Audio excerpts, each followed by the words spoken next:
right, I'll get right to the point. We think you have what it takes to make a great color commentator. You gonna tell me a big boy like you's camera shy? Listen, Gomez, I'm sorry I'm late. I can't talk to you now. All right, son.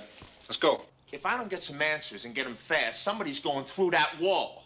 What about Gomez? You were his one lousy phone call and you hung up on it. Just pretend the cameras aren't there. It's just going to be business as usual, okay? Come on, you're out of your mind. Why don't you answer? Don't be late. I never missed a bed check in my life.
Use your shoulder. Plant your right foot and pivot. All right. Again.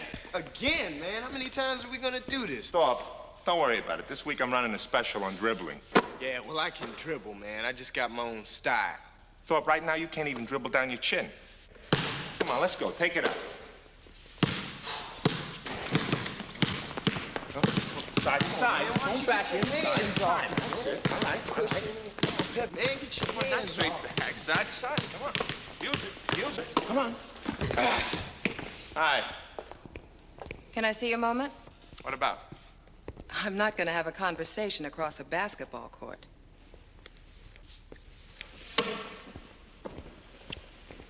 Alone? Oh, gee, thanks. I owe you one.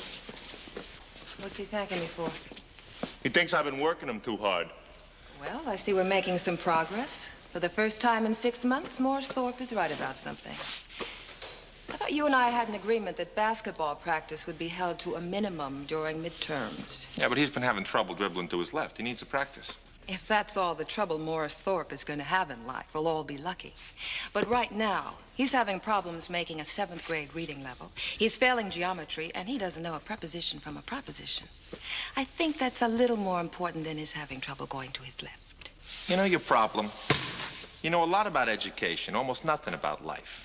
Thorpe wouldn't be home studying if he wasn't here. He'd be down at the candy store or something, looking for 10 different ways to get into trouble. I didn't come down here to argue with you. Oh, you could have fooled me. There's a Sally Adams in my office. She wants to see you. The sportscaster? One and the same.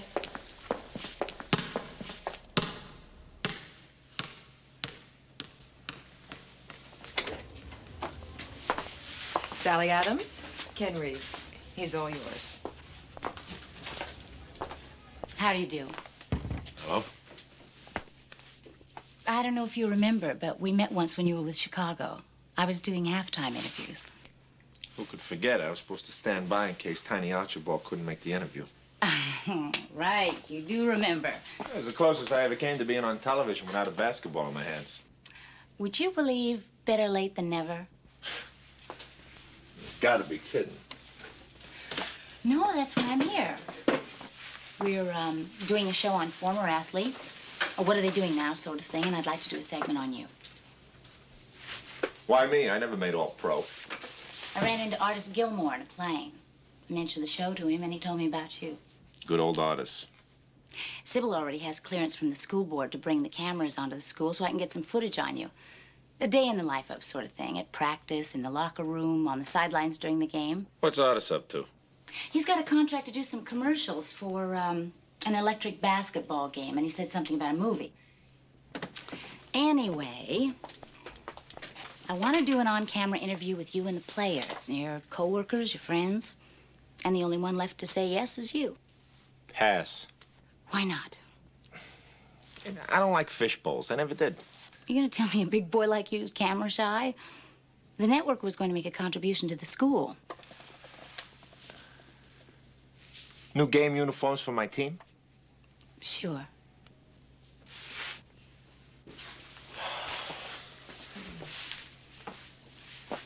Okay. Good. Are you free for dinner? I'd like to get a jump on the film crew. Sure. How about Chasen's? Hey, you gotta wear a tie. Okay, where would you like? Any place I don't have to wear a tie. That serves great rigatoni with marinara sauce. You got it. Good. Why don't you walk me to my car, and we'll pick a place.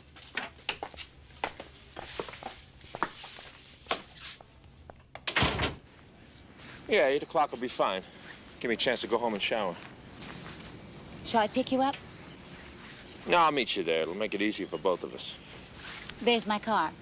Oh. A Lotus? I'm not crazy about the color, but it was either this or wait 6 months. Don't be late. I never missed a bed check in my life.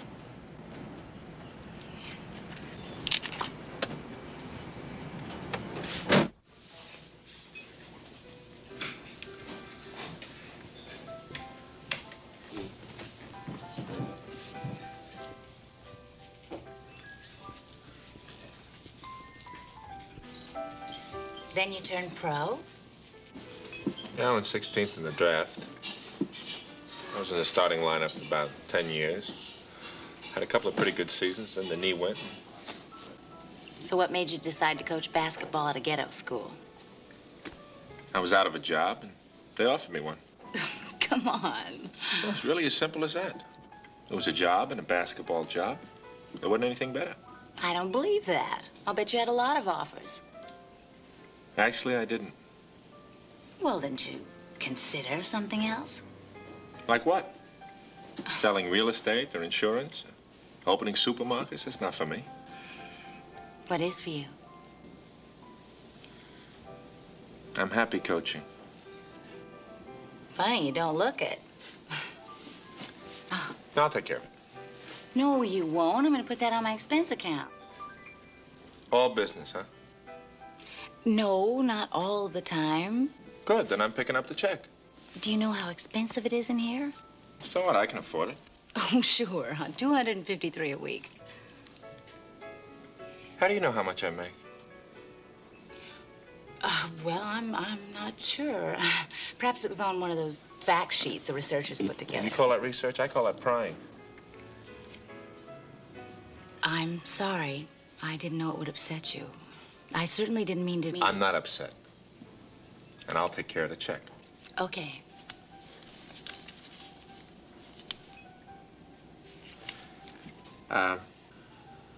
Do they take credit cards here? I don't think so. I'm a little short.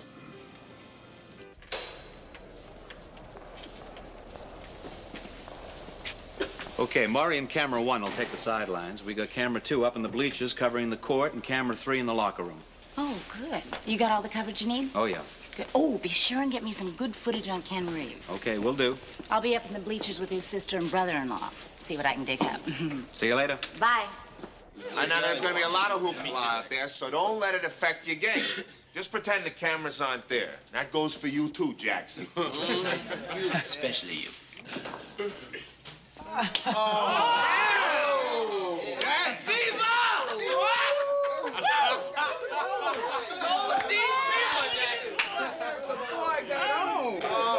All right. It's just going to be business as usual, okay? Now, there are going to be cameras in here now, as well as at halftime, so let's all be on our best behavior. Win or lose, let's show a little sportsmanship, all right? Oh, and one other thing. Anybody tries to steal any camera equipment, I'll personally break their heads. Now, remember, we're a team.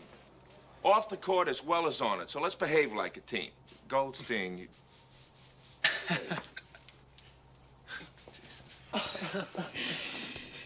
Man, listen, man, this could be my big chance, man. Some pro scouts may see me or something. So don't go hogging the ball like you always do.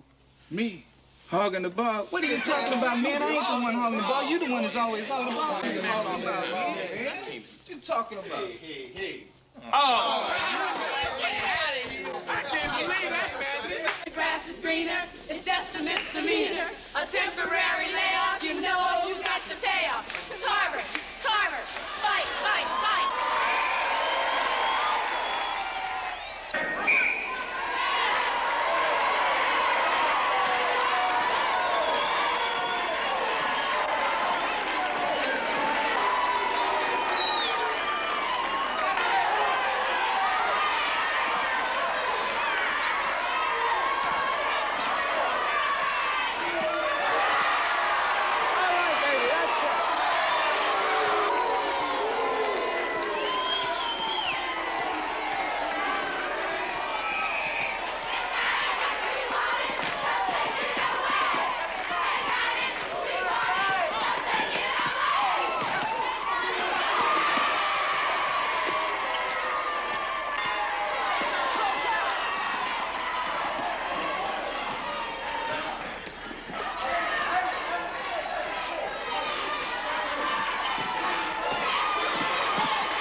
Settle down.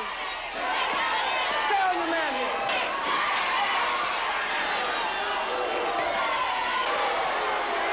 Hayward!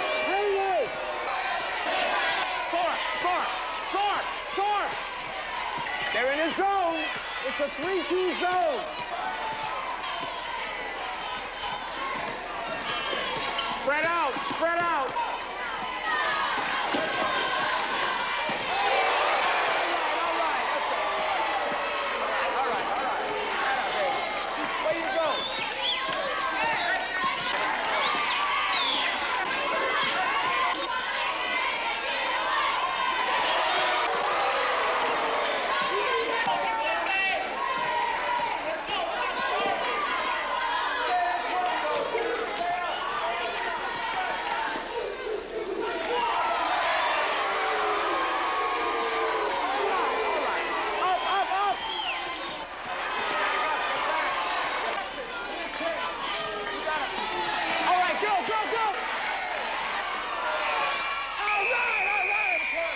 Struggling.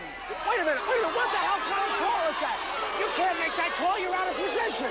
Yeah, well, ask him. I saw it. What's he out there for? Ask him. I said ask him. Oh, what's it? Don't get another. What the hell is that supposed to mean in technical? Wait a minute, Dick, why didn't you ask him just once? Well, ask him for crying out loud. You're blind as a bat. Oh, come on, you're out of your mind. Why don't you ask him? What do you mean it's something technical? Where do you get off calling that? I won't forget this.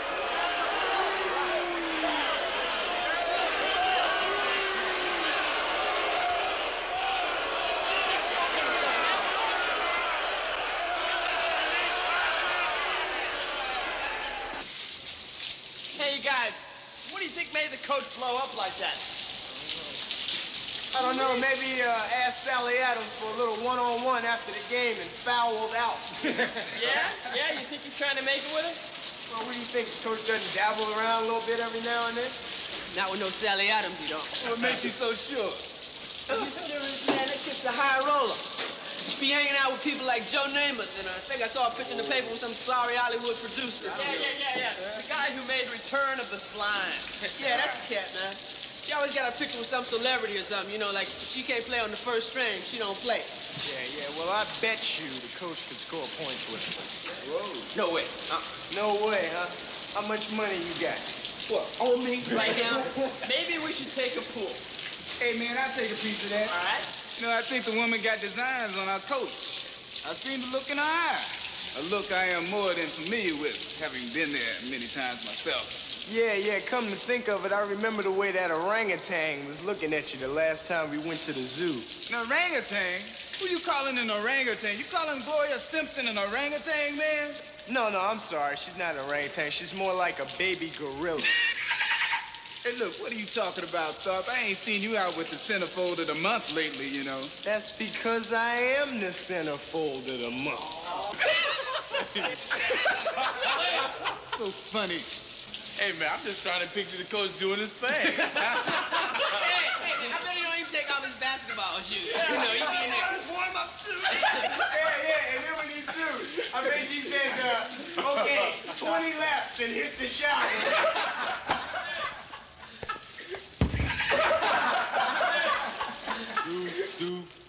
Do cover, do cover, do cover, do cover, do cover, do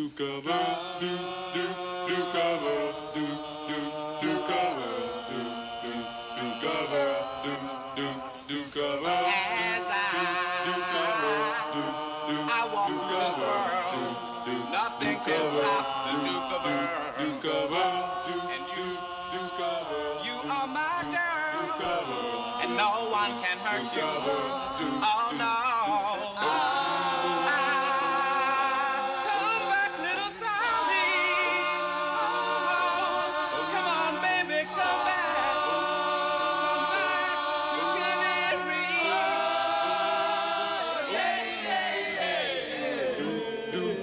And when I hold you, you are my Duchess, the Duchess of Earl.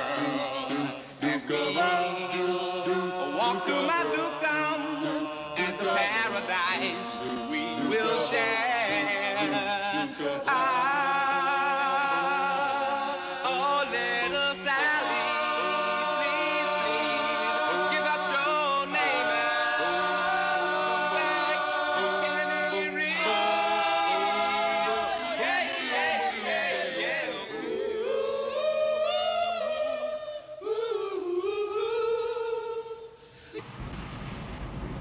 What got into you?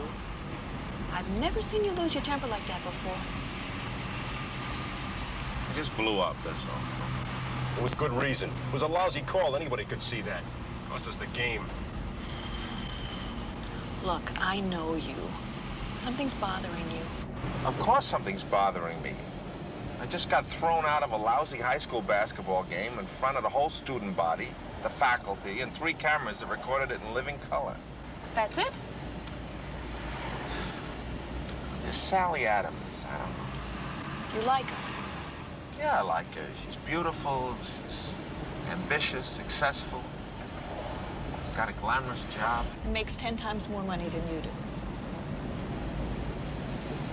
You ever consider working with the terminally ill? Got a great way of cheering people up. Well, from here it looks like your ego's only slightly bruised. Stay off it for a while. In a few days, I'm sure it'll swell back up to normal. Look, it's not just my ego, it's the whole thing. It's more aggravation than it's worth. Got a bunch of potential John Dillingers who'd rather win fights than win basketball games. Buchanan finds fault with almost everything I do, and for what? Who needs it? Think you made a mistake? Maybe.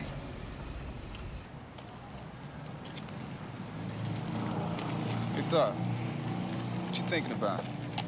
Coach. What about him?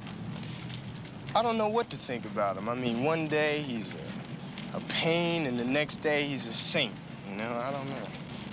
Yeah, I know what you mean. Like the first day he came here, man, you know, I thought he was just gonna be just another white knight coming here to save the ghetto. I know, that's why I think I'm beginning to like him. I mean, you know, he doesn't care about whether you're black or white or whatever. I mean, he just cares about basketball. Hey, man, you dig the way he went off on that ref? Oh, wow, I thought he was gonna have a heart attack. Man, I thought he was gonna kill the dude. He might have if Coolidge didn't hold him back. I don't know, man. There's something strange about the guy, something I can't explain. Sometimes he just, I don't know, he just really ticks me off, you know? Yeah. Then other times you gotta think, wow, this cat is dumber than we are, man. He don't even have to be here. Yeah, at least we got an excuse. He was born in this dump. Yeah, well, he don't have no excuse. The last thing he needs to be doing is working at Carver High. Still can't get over the way he went after that ref, man. Yeah, I wonder what Willis and Buchanan will have to say about that. Hey, I bet from now on they'll probably think he's one of us more than one of them. Yeah, he just might be. Yeah, Mr. Ken Reeves. You know, this might be the start of a beautiful friendship. Hi, Carol. Is he in? He's on the phone, but I'll tell him you're here. Don't bother. I'll just barge in as usual. Their brains, we do not renegotiate contracts in mid-season. You tell the agents the next time they pull something like this, we'll drop him. How's your interview stuff going? Well, we got some dailies on the Ken Reeves segment. Dynamite stuff, I assume? Well, Well, what? I'm not sure. He's a little offbeat. What does that mean? He's not the easiest guy in the world to interview. Your dailies ready? Yeah. We better go see them.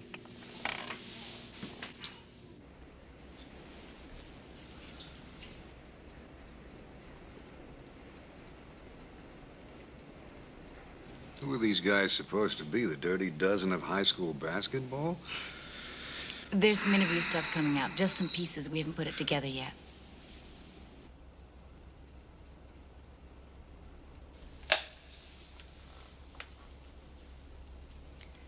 You said you really enjoy coaching, but don't you ever miss the pros? Why does every interviewer always ask a former pro athlete if he misses playing? Does coaching at Carver ever bring back memories of your own high school? Couldn't be more different. Carver's a predominantly black ghetto school. It's overcrowded, it's understaffed, the facilities are old, the equipment's falling apart. It's more like a war zone than a school. It's probably going to stay that way unless somebody on the Board of Education does something about it. See what I mean? What do you think your team's chances are of going to the state championship? Zippo. What are your immediate plans for Carver as a team? Right now we're shooting for 100% attendance at team practice.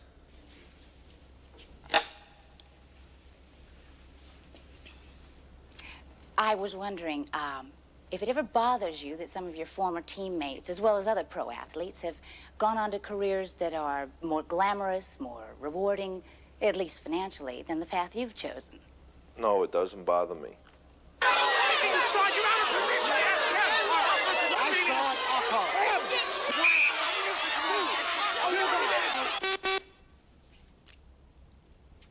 Thank you. What do you think? Where did you find this guy? I thought you'd say that. I gotta get this guy. Huh? He's good looking, he comes across great on camera, he knows basketball, and he's controversial. He says things, but he's so wholesome looking and so clean cut he can get away with it, he wouldn't offend anybody. He's the perfect color commentator. You know, I think you're right. Of course I'm right. We can start him off on the college regional games. You think he'd be interested? Oh, are you kidding? You ought to see the car he drives. He'd jump at it. Good. Coming to my party? Would I miss one of your parties? Well, I'll call him up and invite him. I think I can handle that. I thought you could. What's that supposed to mean? Nothing, except that I could tell from your interview that your interest in Reeves was something more than professional. How could you tell that? Because you're trying so hard to hide it.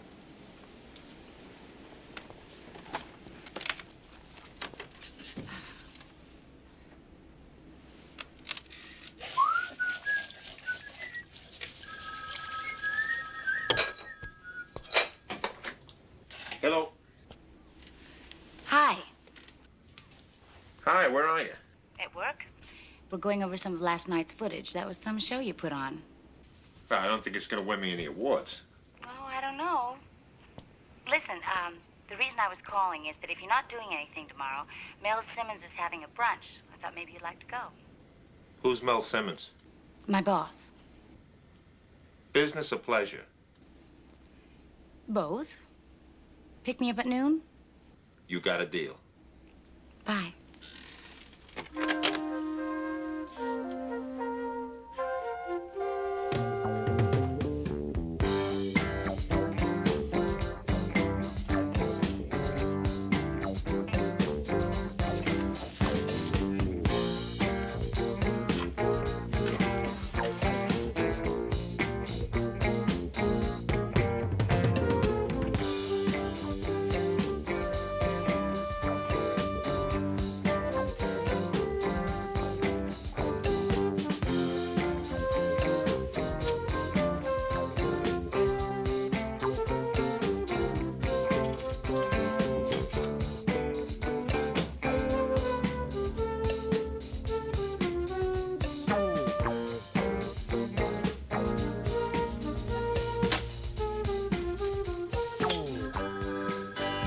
Never gonna get out of here.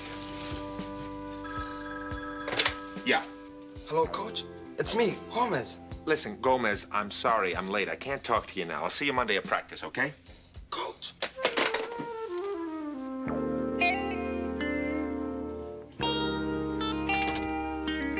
All right, son. Let's go.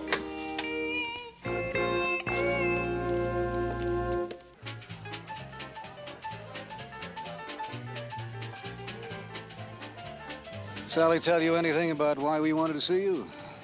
She mentioned something about it. All right, I'll get right to the point.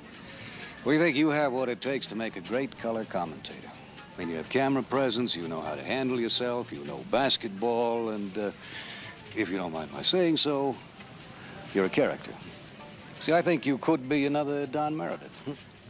Well, I don't know if I'd like being called Dandy. Well, that's beside the point. The point is there's a future here. What you want to do with it, that's entirely up to you. This is the kind of thing that can open a lot of doors for you, like commercials, TV, maybe even movies. Whoa, you're going a little fast for me. All right, let's get to the bottom line. We'd like an option on your services for 2 years. First season, you get $1,000 a week. Second season, if we pick up the option, you get $1,250. $1,000 a week. Yeah, plus expenses. Oh, just like that. I like to go with my instincts. So do I most of the time. Well, then we have a deal. I'd like to think it over. All right, call me tomorrow. How about next week? What's wrong with tomorrow? What's wrong with next week? All right, call me next week. This guy's a nut. Just...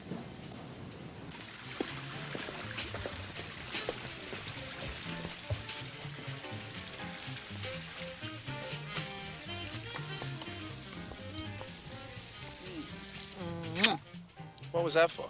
Congratulations. For what? For your new job. I haven't taken the job yet. Why not? I want to think it over. Think it over? Ken, are you crazy? Mel Simmons offers you a job like that and you tell him you want to think it over? What are you getting so upset about? Well, you're making me look bad. Mel asked me if you were interested in the job, and I told him you'd jump at it. Well, you shouldn't have said that.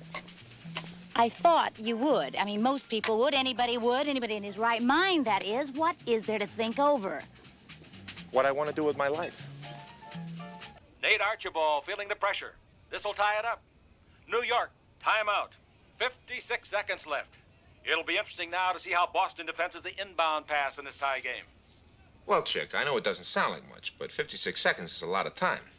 If I were Willis Reed, I'd be looking for Boston to come out in a full-court press. One way to break that is with the outlet pass to the big man, so I'm looking for McAdoo on the inbounds. Boston in a full-court press. Richardson having trouble with the inbound pass. He gets it into Bob McAdoo. He passes underneath the Haywood. Slam dunk. That's a 2.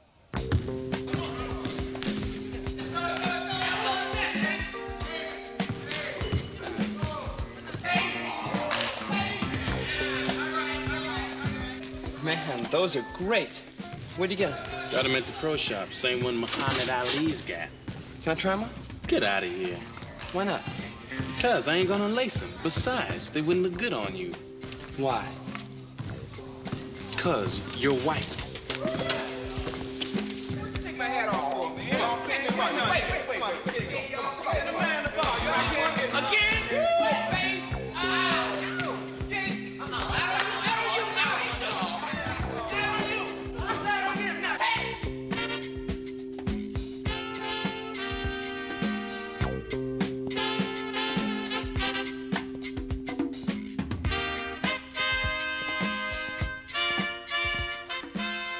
Goldstein, you part of this team or not?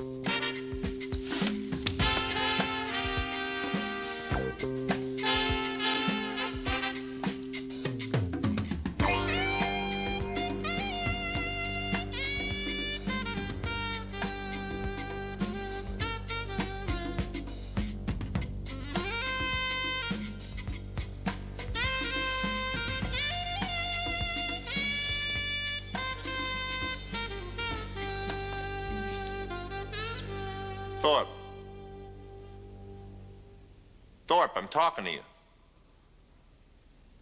Your dribble's getting better. I think we'll only work for an hour after practice.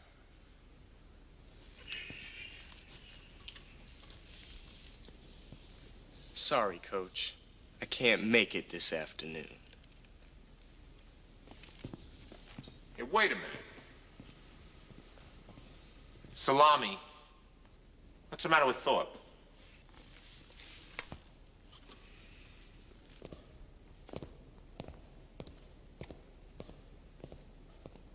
What is this? I thought we were supposed to be a team, man. Off the court as well as on it.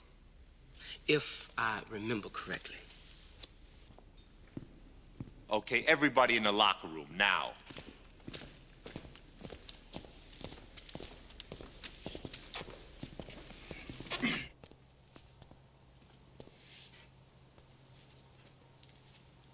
Okay.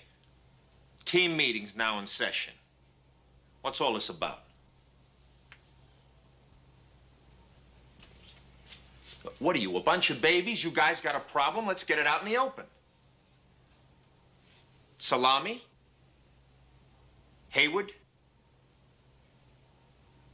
Reese? You got something to say?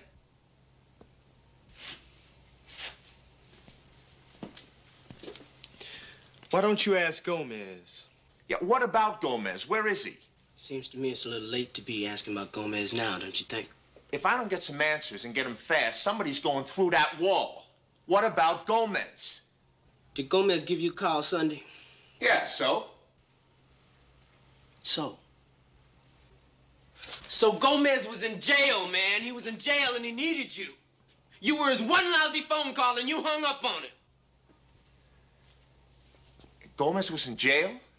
Come on, He got caught trying to cop a few items downtown. You mean he was shoplifting? Hey, look, man, we didn't come to you. You came to us.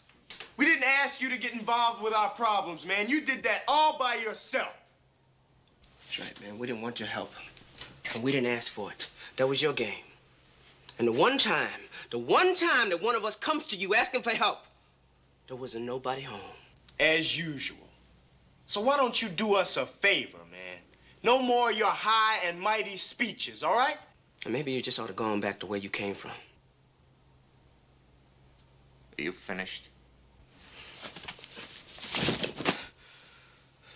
Yeah. We're all finished.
Mrs. Gomez, I'm Ken Reeves, your son's basketball coach. At school, Carver High School. I'm your son's coach, your son, Ricardo. Ricardo. Ricardito. Is he here? I'd like to see him. Ricardo, ¿dónde está? No sé dónde. No habla español. Me ha dejado una notita, Ricardo. No sé dónde está, señor. No sé dónde está. Is Ricardo here? No sé dónde está mi Ricardo. Where is he? No sé, señor. No sé dónde está. Can I take this? Can I take this and then I'll bring it back? See? Sí, sí. Gracias.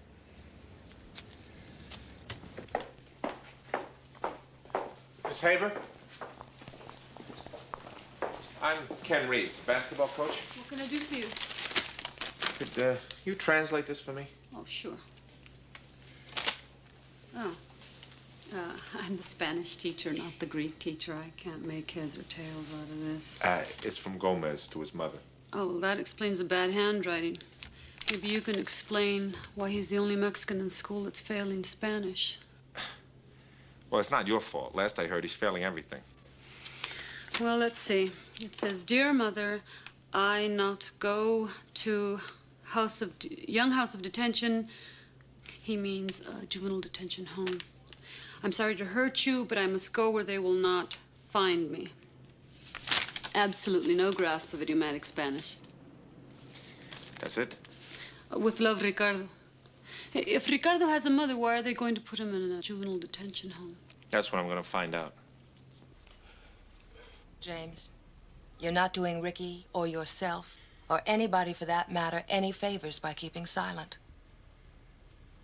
If you know where he is, please tell us. It's for his own good. I don't know. I don't know nothing. That we already know. But what about Gomez's whereabouts? All right. All right. You can go, James.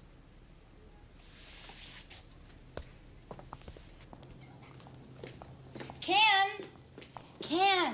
What are you doing here? I've been looking all over for you. Mel's getting impatient. That's nice. What's the matter with you? Why do you always have to be so arrogant? Mel happens to have offered you a job most people would cut the right arm off for. The least you can do is show him some respect. Look, I'm not being disrespectful. I'm in a rush. Well, then when are you going to call him? He won't wait forever. When was the last time you saw Ricky Gomez? Who? Who's Gomez? I don't know any Gomez. Hey, Sybil, what's going on with Gomez? I just saw his mother, and she gave me this note. What's all this business about a juvenile detention home? Ken Reeves, this is Mr. Price, Ricardo's probation officer. How are you? Ricardo Gomez was arrested for shoplifting. It was his third probation violation. The kid's got no father, and the court's ruled his mother's incapable of exercising control over him. He's been sentenced to 6 months in a detention home. Wait, Gomez is no criminal. He's just a little wacko, that's all. You put him in a place like that, when he comes out, it'll be worse than when he went in. He stole $13.47 worth of merchandise out of a thrifty store. What'd he steal? 1 bottle of hand lotion, 2 bath towels yellow, 1 set pot holders, 1 hibachi stove. He tried to steal a hibachi? 5 packs of chewing gum. I know Gomez. He wouldn't steal those things just to steal them. It's just his way of getting some attention. Didn't you ever need any attention when you were a kid? Oh, spare me. What, do you think he suddenly got an overpowering urge for a bottle of hand lotion? Does that make any sense to you? He violated his probation. He broke the law. Under the circumstances, the court has no choice. What circumstances? There's nobody to be responsible for the kid. I'll be responsible. What? Who are you, his rich uncle or something? I'm his coach. I thought you had some kind of ambition, some drive. I thought you wanted to make something of your life. Don't you realize what an opportunity you just turned down? Wait a minute. Let me get this straight. If I make $1,000 a week, I'm a success. If I make $250, I'm not? If I do color commentary on television, I have drive and ambition. And if I coach basketball in a ghetto high school, I don't? I didn't say that. Well, then what are you saying? Because I think I am doing something with my life. I don't want to be a color commentator. I can do more with my life than that. I can teach these kids something. I mean, so what if I do regional college basketball games? Then what? If I'm good at it, I get a promotion to do pro games, and then what, beer commercials? Well, is that so terrible? Let me tell you something. I have worked very hard to get where I am. Miss America finalist or no Miss America finalist. I went to the right schools. I studied hard, I work hard, and I am pretty damn successful by most people's standards. I make a very pretty penny, and I'm proud of it. Now, if you want to go off and be a white knight somewhere, terrific, go ahead. But don't start putting down things you know nothing about. I wasn't putting it down. I just said it wasn't for me. Well, then maybe I'm not for you either. You know what? I think you're right.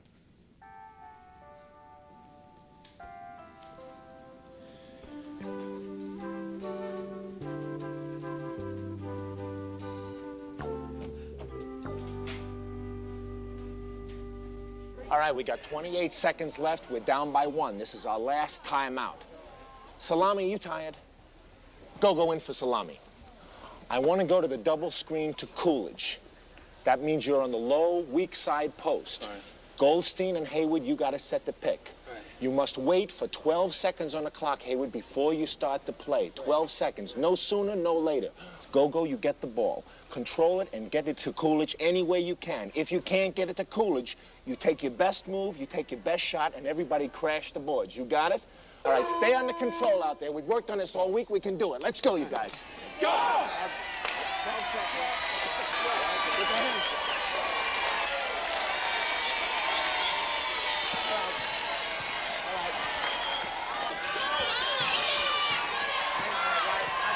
Control it. Keep watching. Keep watching. All right, hang on. You got 14.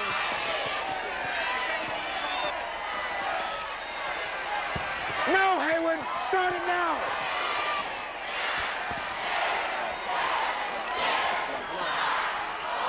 Shoot, go.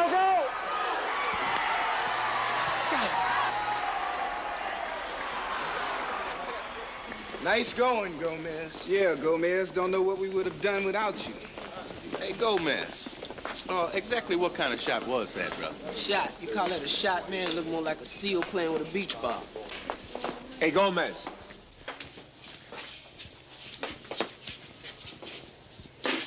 Yeah, Coach.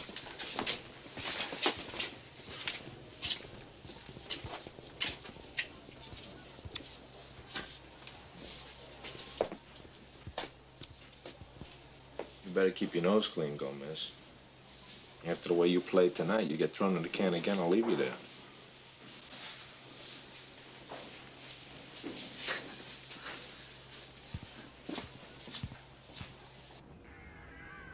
What is it most of us want from life? For some of us, it's glory. For others, it's power, money, or recognition. But what is it that makes Ken Reeves forsake the opportunities for glory and money offered most professional athletes? To coach basketball at an almost forgotten high school in a Los Angeles ghetto? I don't know if we found the answer, but one thing I do know. There are 12 young high school athletes who are glad he does. From everyone here, good luck, Kenny Reeves. This is Sally Adams.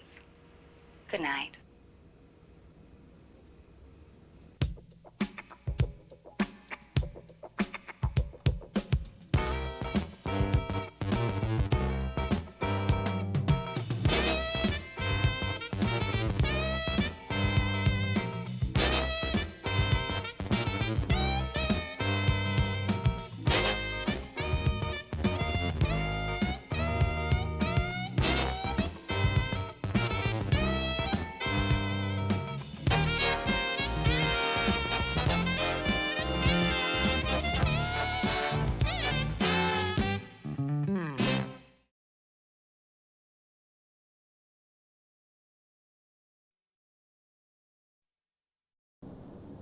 There's a tournament up in San Jose.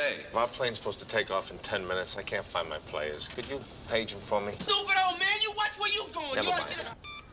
Step over here, please. They done got my boy Haywood. That won't be necessary. You mean if we get sick, we gotta do it in this? You got it. What are you gonna give Coolidge? A shopping bag? What was that? Santa María, Madre de Dios, ruega por nosotros.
possible to have a heart attack at 16?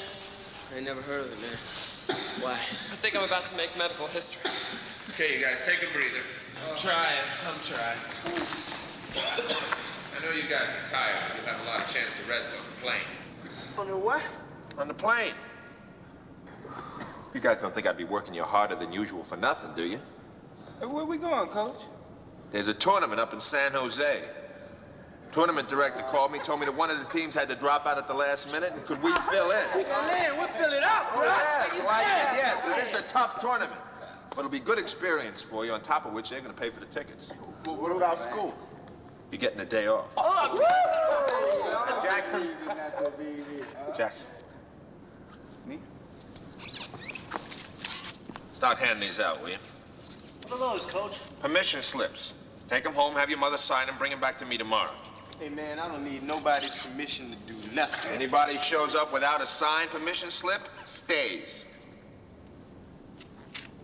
Hey, Coach. Yeah, Goldstein. I can't get my mother to sign. Why not? I don't have a mother. Have your father sign it. I don't have a father either, Coach. Well, Goldstein, what do you have? I got a grandmother, a couple aunts and uncles. Okay, have one of them sign it. Just for my information, how many of you guys been on a plane before? Anybody here afraid to fly? Okay, plane leaves 9 o'clock tomorrow morning, so we meet in front of the building right here, 8 o'clock sharp.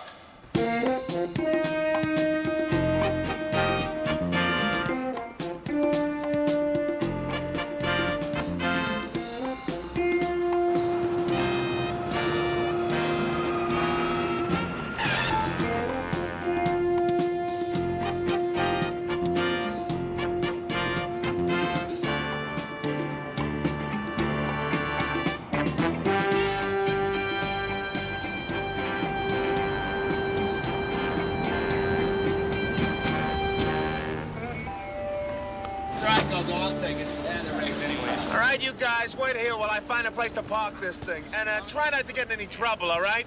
Hey, Coach, you don't have to worry about us. Everything's gonna be all right. Hey, Haywood, throw me that bag. Can you give me some help with my stuff? Hey, Goldstein, what did you bring all this stuff for? I mean, we're only staying overnight. Yeah, well, it wasn't my idea. My grandmother packed for me. Goldstein, what do you got in here? Oh, I got some roast beef sandwiches, some blintzes, a jar of chicken noodle soup with some matzo balls. Yeah, well, it feels like cannonballs. Park in the safe spot.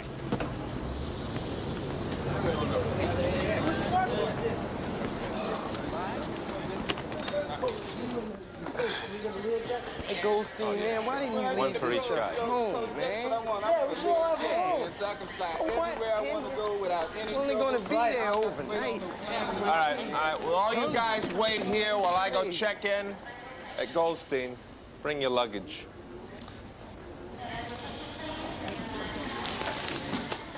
Put it right in here. Hello. Hi. Is there any chance of seating us all together? 13? May be difficult. It could be catastrophic for your airline if you don't. See, I'm a high school basketball coach. I'm taking my players to San Jose. I don't think any one of them has ever been on a plane before. Trust me, they're more than high-spirited. I don't think there's anything to worry about, sir. We have trained personnel that'll help make their flight as enjoyable as possible. It's not them I'm worried about. It's the other passengers. They tend to get, how can I put it, out of control. I think we can handle them. Where are they? They're over there. Where? Over there.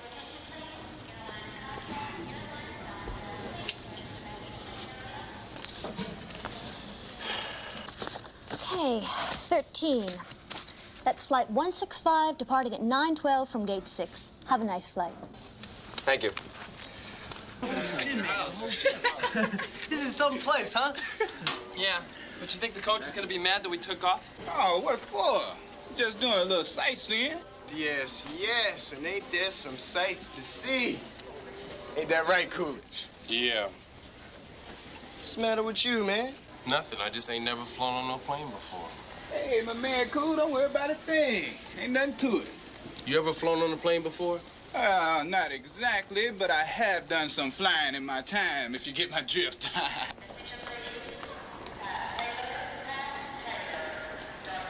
Excuse me, have you seen 12 kids around here? 9 black, 2 white, 1 Chicano? That ain't our plane. Yeah, I know, but it's one just like it. Yeah, it's another airline. Look at the size of that baby. Yeah, wonder how much that thing weighs. I don't think it'll ever get off the ground. Hey, cool. If you're a little bit nervous about this thing, man, you can sit next to me if you want to. What did that do for me? Well, remember that time when that big ape-head Mac came up and threatened my life? Then you came along and stood beside him and started smiling? Yeah. Hey, man, when you came up beside him and started smiling, my knees stopped shaking. Just say, like, I'm returning the favor, bruh. I appreciate that. Hey, think nothing of it, bruh. Hey, you want to sit together? What? I don't know. I just thought if you start thinking, you're going to start getting headaches.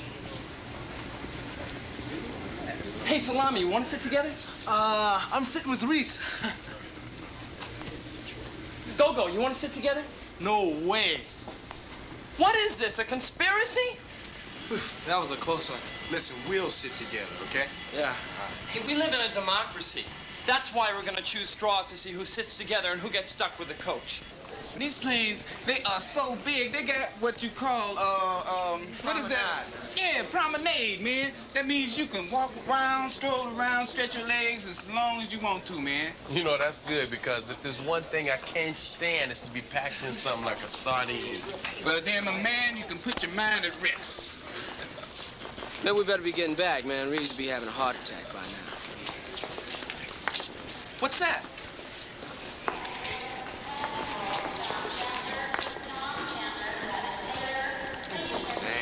Let's see. Instructions. Push button indicating desired value of policy. Indicate name of beneficiary. What is this? Wait a second. I think I got it. This is insurance in case the plane crashes and we get killed. They've also got insurance for, let's see, internal injuries, loss of an arm, loss of a leg, loss of an arm and a leg. Hey, Jackson, you got something against being black? No, man, why?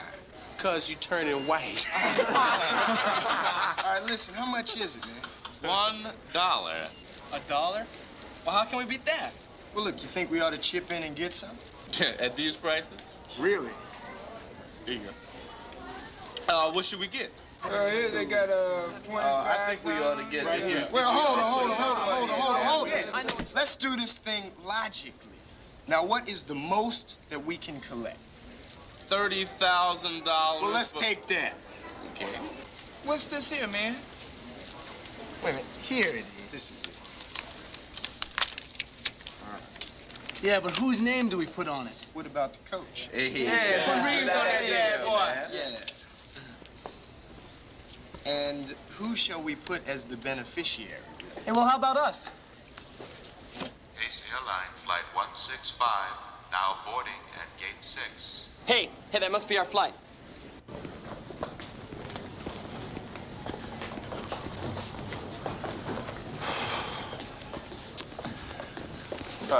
Excuse me.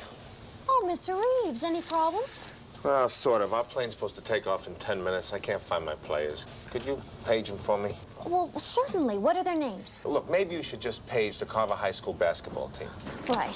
Why don't you watch where you're going? Stupid old man, you watch where you going. You ought to get a pair. Never mind. I think we'll be able to seat you all together. Could I have your boarding passes, please? Yeah. Thank you. Got all these back. Everything all right. Time for you to retire. Yeah. Young guys want to watch where they're going. Where you guys been? Just walking around. Hey, we got a present for you. What is it? It's an insurance policy in case we crash. Yeah, we put it in your name. We figured if you died, you know, it wasn't for nothing. Because we come into 30 big. Yeah, there's just one hitch. What's that? If I die, you die. That's not funny. Does that mean we don't get the money? What do you mean? Come on, hurry up, you guys. Keep up. Let's go. Crying out loud. Come on, hurry up, come on. Put your bags down here so they can x-ray it. Oh, what are you gonna do that for? That's the rule, Salami. Don't ask questions. Step over there. I feel like I just got busted. Oh, man, be cool. They just do this just to make sure nobody's carrying the heaters so the plane don't be hijacked. How can you hijack a plane with a heater? Heater's a gun, stupid. I do remember reading one time where this guy, he smuggled a gun in a phony cast, hijacked the whole plane to Cuba, man. Yeah, to Cuba. Come on, let's go, you guys. Jackson, go on through. Oh, do you know the way to San Jose? One at a time, please. Step over here, please. They done got my boy Hayward. That won't be necessary. Is there a problem here? Turn around. Empty the back pocket.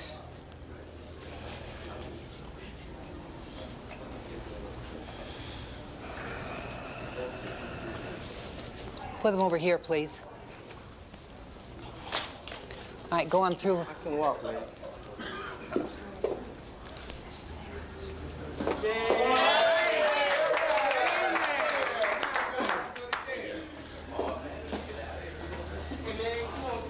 Come on, cool. Come on, let's go. Let's go.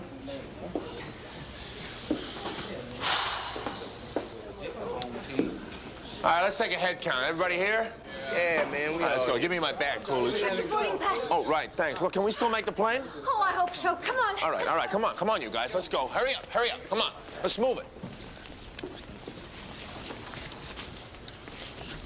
Coolidge, would you come on. The rear. Follow him. Okay. Hello. Oh, it's your first time. Cold out there? No, not today. You'll have to put that all the way under your seat. All right. Just follow him. All the way under your seat, please. Okay. Welcome aboard. That's way in the rear on your right. Is it near the bathroom? Well, that's a few rows beyond. Right this way. Thanks. You're welcome. Hi. Oh, let's see. Okay, then all the way under your seat. Promenades. Hey, man, it's a different model. What can I say? I ain't happy. Yes, that's down. Good morning. Good morning. This is the bus to San Diego? Yes, it is. Yeah, well, listen, why don't you stop by on your coffee break? If I'm not too busy. Seat to the right. Thank you. Man, this is gonna be a great flight. You wish. I know it, man. I know it. Good morning. Your seat is all the way down on the right. And you can sit anywhere you like. Hey, are you guys on a basketball team? Of course, kid. Which one? The Lakers. I'm Kareem Abdul-Jabbar, and that's Jamal Wilkes. Is that Jerry West? In the flesh. Hey, Jab. Once we're in the air, you can sign all the autographs you want, but for now, will you just move it? Hi. Hi, Jerry.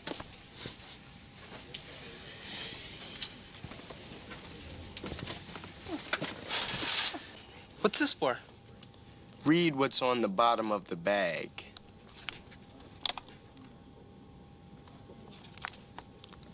You mean if we get sick, we gotta do it in this? You got it. What are you gonna give Coolidge? A shopping bag? Good morning. Welcome aboard Flight 165 to San Jose. We will be departing in just a few minutes. While aboard the aircraft, please observe the fastened seatbelt and no smoking signs. My name is Bonnie. Nancy and I will be serving you in first class. Shelley will be serving you in coach. We will be your attendants for this flight. Because Well, we consider your you got a safety name. Now all you gotta do is wait for her to announce a phone number. to acquaint you with the safety features of this 727 aircraft. Man, I feel like I'm back in school. We have a laminated plastic card that points out the emergency exits as well as some of the emergency equipment. We do suggest you take a few moments to read the card. What are they gonna do? Give us a quiz? FAA regulations require that we demonstrate the use of the oxygen masks that are located directly above each seat. Should the cabin pressure change suddenly, the masks will automatically drop in front of you. Simply take the mask, pull down on it, place it over your nose and mouth, and continue to breathe normally. Do you have a question? Yeah, you said that the mask would fall when the pressure changed, but you didn't explain why the pressure was gonna change. You dig where I'm coming from? like what I want to know is the thing safe or not? The plane is very safe, but we do have our emergency procedures. Emergencies? That's all you've been talking about is emergencies. Seem to me like you ain't got all the bugs ironed out of this thing yet. We'd now like to point out our emergency exits. The primary and the secondary located over the wings. I would also like to call your attention to the seat cushions, which can be used as flotation equipment. Hey, man, what was that noise? Oh, it's just the engine, man. Flight attendants, please be seated for takeoff.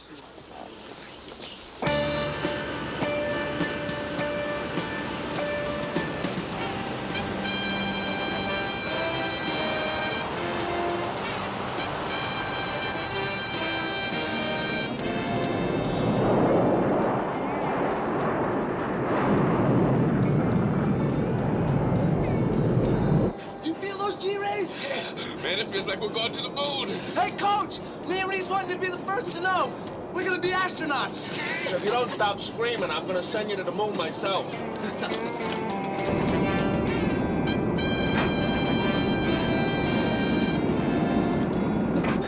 Santa María, Madre de Dios, ruega por nosotros ahora y en la hora de nuestra muerte. Amén.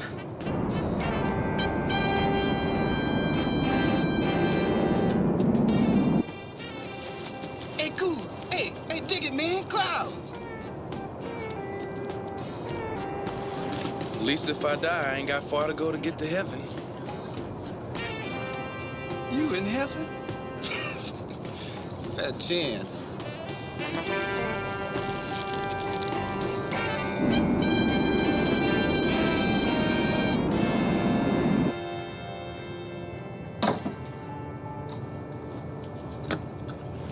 Ladies and gentlemen, the captain has turned off the fastened seatbelt sign and you are free to walk around the cabin. However, if you remain in your seat, it is advised that you keep your seatbelt loosely fastened in the event we should encounter turbulence. Thank you.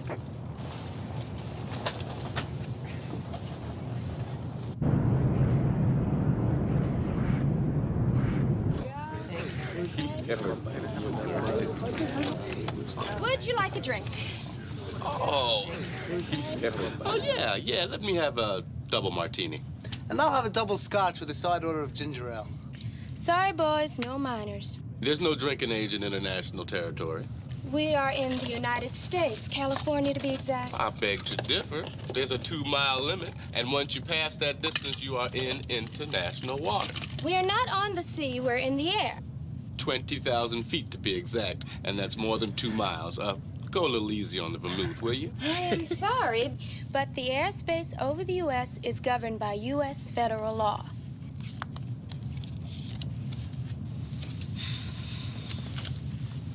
Clarence Brown, date of birth 9/4/35, which makes you 44 years old. Well, I can't help it. I look young for my age. How about a couple of soft drinks? Man, you know how to bring them to their knees.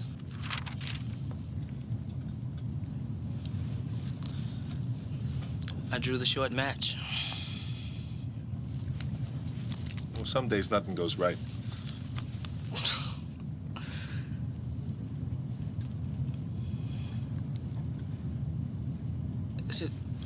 Listen, what's your story? Nothing's black and white. There's no easy answer to a question like that. How long are you gonna stick around? I haven't thought about it. You like coaching? I love it.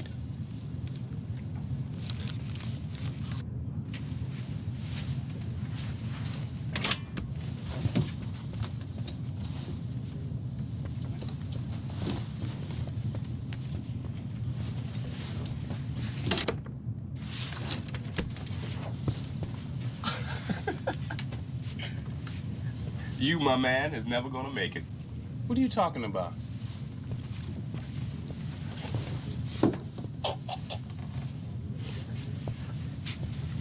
Oh, wait. Ladies and gentlemen, in a few minutes we will begin our descent into San Jose Airport. You might want to return to your seats as we will be turning on the seatbelt sign pretty quick. This was fun, man, but I'm glad it's almost over.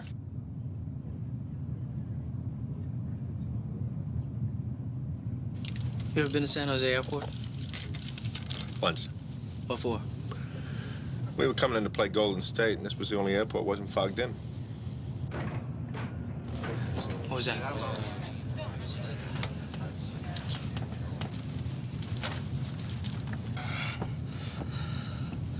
Santa María, Madre de Dios, ruega por nosotros, ahora en la hora. Man, will you cut that stuff out? There's nothing wrong with this plane. This stuff happens all the time. You sure?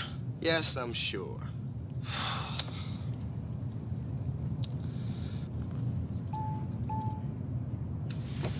Ladies and gentlemen, there will be a slight delay before we land at San Jose Airport. Please observe the fasten seatbelt and no smoking signs. Thank you.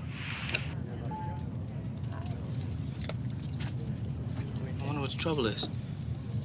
Who knows? Ought to be a law. There is.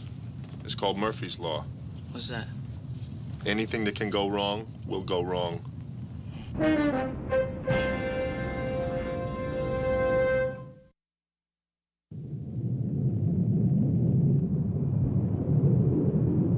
we ain't even gonna get enough time to practice, man. I think we've circled this place 100 times.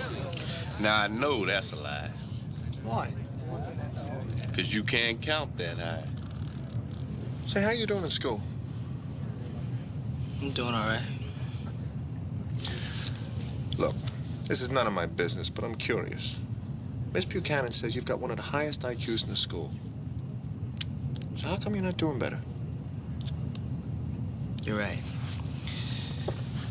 It ain't none of your business. What high school do you go to?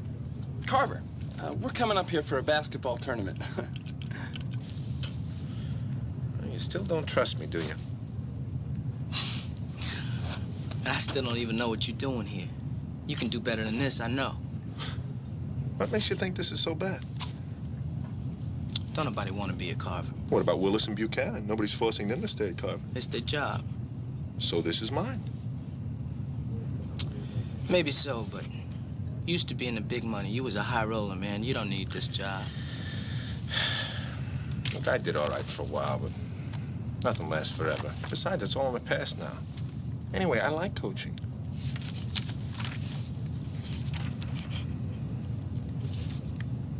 Tell me something. If they came to you and they offered you a coaching job at UCLA or somewhere like that, would you take it? I don't think that's gonna happen. Yeah, but what if they did? I'd probably take it.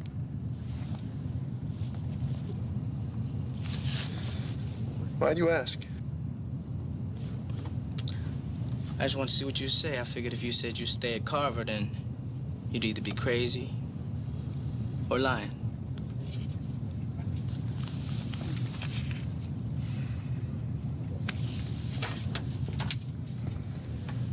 Excuse me. Yeah. I was talking to one of your players back there, and they told me who you were, and I wonder if I could have your autograph. No, I can't do that. I'd be embarrassed. I don't play pro ball anymore. I really appreciate it if you would. It's really not for me. It's for my kid. Well, what's your kid's name? Chris. I really appreciate this. I don't follow basketball myself, but I know you. Thank you. That's very nice. I'm a little confused. This says Kenny Reeves. Yeah, that's me.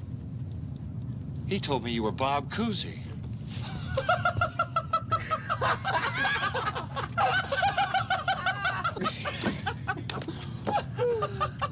So, ladies and gentlemen, we just want to apologize for the inconvenience caused by this delay. I'm sure you're all a little curious as to what is taking place, so I'll try to explain it to you without getting too technical. We're experiencing a problem with the aircraft's hydraulic system, which controls the raising and lowering of the landing gear. There's no need for concern, but as an extra measure of precaution, we've decided to return to Los Angeles. Our estimated time of arrival at LAX is now 12:32. Again, there's nothing to be concerned about, and we're sorry for the inconvenience.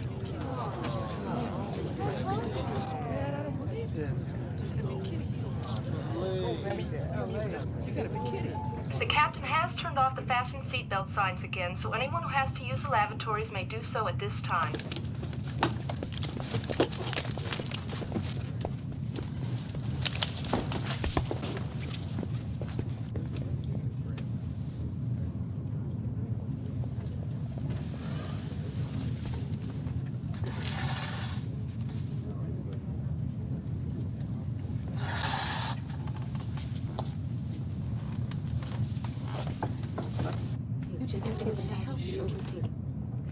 Excuse me.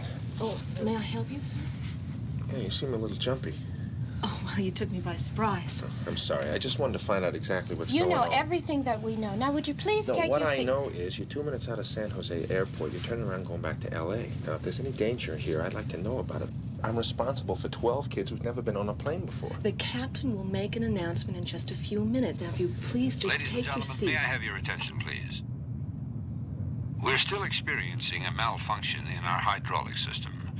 What we do in this situation is lower the landing gear manually and then check visually that it's in place, an operation your co-pilot will be undertaking in just a few minutes.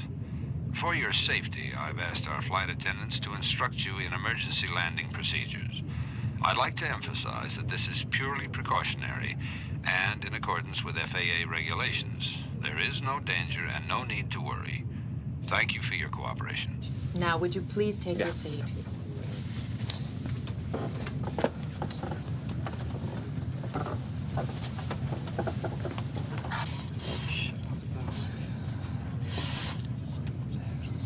Hey, Coach, look what you got us into. We could all be maimed for life. No, well, look at it this way. If you weren't here, you'd be back in school. Man's got a point. Fellas, can I speak to you for a minute? Listen, guys, I want to talk to you for just Hey, come on, you guys. Hey, can't you see the lady's trying to speak? Now hold it down, all right? Thank you very much. I need a volunteer for a very important mission. You got it right here, Mama. Morris Thorpe at your service, ma'am. You're hired. Now hold on to this and wait 1 minute, okay? Ladies and gentlemen, the first thing I want you to do is remove your shoes and hold them in your lap. And wait for this gentleman to pass. Hey, that ain't no gentleman, that's Thorpe. Hey, Thorpe, that's an important mission. They're making you take out the trash. When this gentleman passes by, place your shoes in the bag. You'll get them back after we've landed safely. Thank you very much. What do they want with my shoes? They figure the stink from your socks will rise to the roof and keep this plane up. Okay, now start over on this side. Now, everyone, put your shoes in your lap and do what she told you. Hey, Thorpe, what's this all about? We require all passengers to remove their shoes to prevent tearing of the emergency slide. Wait.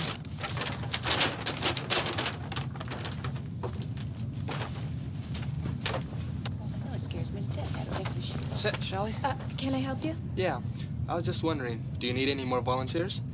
You'd really like to help? Yeah. I figure if Thorpe can do it, any idiot could. Okay, come with me. Wait right here. Hold these.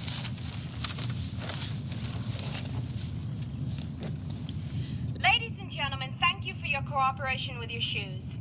At this time, I'd like you to remove all sharp objects from your pockets and all jewelry that you're wearing. This gentleman will give you one of these. Please put all your jewelry, pens, pencils, etc. in the small brown bag. Mark your name on it and deposit it in this large bag. When the gentleman... What's your name? Gomez. Ricky. When Mr. Ricky returns. Mr. Ricky. All right, now you start with this aisle, this one, this one, this one. I know. All right. Can you imagine trusting Gomez with a bag full of jewelry? Yeah, it's like putting a fat lady in charge of a box of chocolate. Thank you, Mr. Richter. What is that?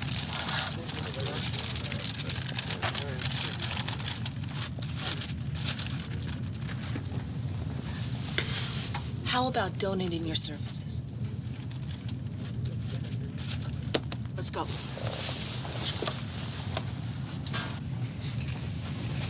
Excuse me, ma'am. You'll have to trade seats with these gentlemen for the rest of the flight. We need 2 very strong men sitting by the emergency exit. Seats 11D and E.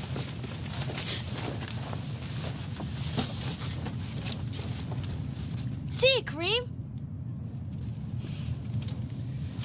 If an emergency evacuation should become necessary, you 2 will be the first out of the plane.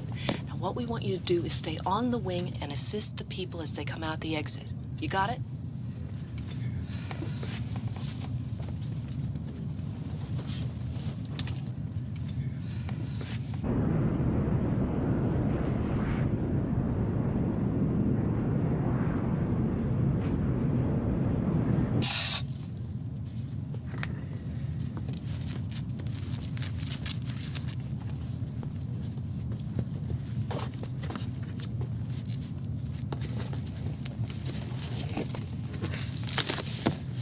Thanks.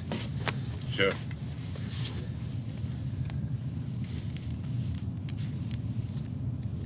What do you have to do?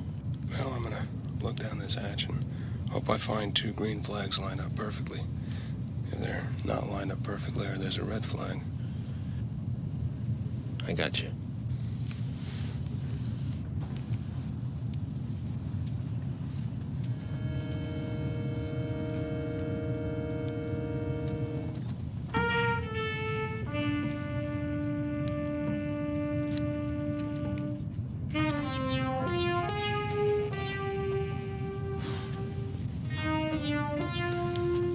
They're green and they're lined up perfectly.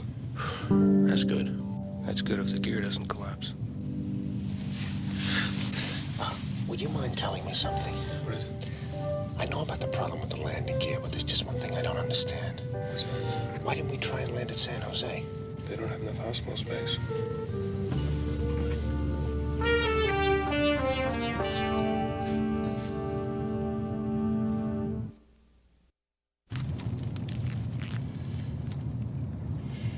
Hey, Jackson, you all right?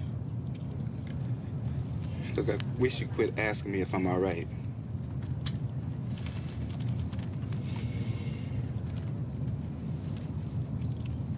I'm scared. I know. What do you mean you know? I can see it. Well, how come you ain't scared? Because I don't hold it in like you do. I don't go around putting on no act like I'm Mr. Cool all the time.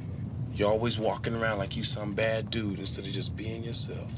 Oh, man, you don't know what you're talking about. Yeah? Remember the time you punched out Crazy Willie and his brother came looking for you with a gun? Yeah. And you didn't show up to school for a week because you said you were sick? Man, everybody knew you weren't sick. I was too sick. Yeah, well, you got better pretty quick when Hayward smoothed things over. Look, man, what I'm trying to tell you is, 1, it's okay to get scared because everybody gets scared. And 2, you ain't fooling nobody but yourself. How come you ain't scared of dying? I don't think about it. Well, I do. I think about it all the time. When I was a kid, I used to lie in bed and try to imagine what it was like to die. I closed my eyes real tight and just feel myself slipping away. And then sometimes I would imagine that I'm really dead. And I picture all the guys in the gym. And you or Thorpe come in and tell everybody I'm dead. And I imagine what everybody is saying. Coach is holding back tears. And the whole school shows up for my funeral. Miss Buchanan is crying, saying how she was always in love with me and never told me. And how everybody is saying they're gonna miss Curtis Jackson. And I think about all of that. And it makes me feel good. So every time I feel bad, I just picture that scene where I'm dead, and it makes me feel good. Man, you got some imagination. You ought to be a writer.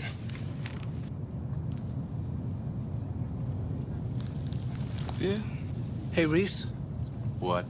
I thought we were supposed to land in Los Angeles. We are. Well, if we are, the pilot must have fallen asleep because we're heading out to sea.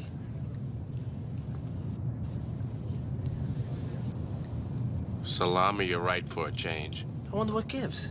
I don't know. Maybe we're flying to Honolulu instead. Hey, stewardess, why are we heading out to sea? The pilot's dumping our fuel. Dumping the fuel? What are we gonna ride on? Beef bouillon? Relax. It's just a safety measure. We'll have plenty of fuel to land. Oh, them and their safety measures are killing me. Ladies and gentlemen, may I have your attention, please? The captain has just informed me that we will be making a precautionary landing in Los Angeles in approximately 15 minutes. An emergency evacuation may be required. Your crew is trained to handle this situation, so please remain calm and give us your full attention. At this time, I would like to instruct you in the correct brace position the captain will ask you to assume for landing. The flight attendants will give each of you a pillow. Excuse me, could you stand up? Thank you. Take the pillow. Place it right here in your lap. Tighten your seatbelt as tight as it will go. Feet apart, flat on the floor. Clasp your hands, place them behind your head. Bend over, placing your head in the pillow. Hold this position until the plane comes to a complete stop. Does everybody understand? Yeah. I don't think I know how to do this. Sure you do. It's real easy. You don't know Salami. He's pretty dumb. I am not. Here, let me show you. Clasp your hands behind your head. You know, he's right. I'm stupid. I bet you're not. Now, bend over. That's it. You know, I don't pay attention in school either. I think it's a habit or something. You're doing fine. That's exactly right. I'm not so dumb. I don't think I know how to do it either. Like this? That's it. Thank you very much. It's okay.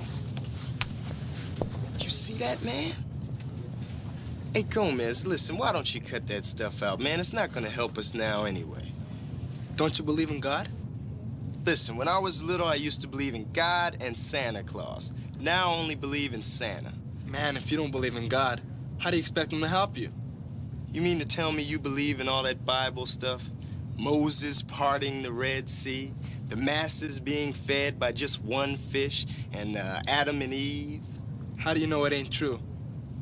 Listen, the Bible said God created the heavens and the earth. I know. If he did that, you don't think he could stop a plane from crashing? Haven't you ever heard of the Big Bang Theory? What's that? That's how scientists believe the universe got started. You see, a long, long time ago, there was this big explosion, right? And out of this explosion, the planets were formed. Well, what caused the explosion? They don't know yet. Maybe it was God.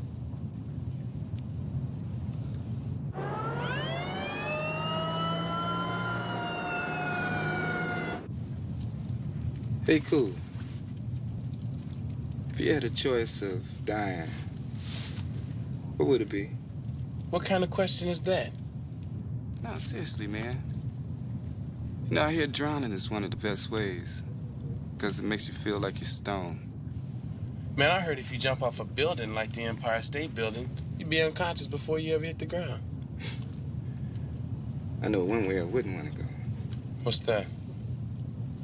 Electric chair. Yeah, that thing gives me the creeps. Hey, I just thought of another good one. Poison. No, seriously, man, I hear they got some stuff that'll put you away without you feeling a thing. You mean like they do with horses? Yeah. Yeah, maybe, but as far as I'm concerned, there's only one way I want to go. Yeah, what's that? Of old age.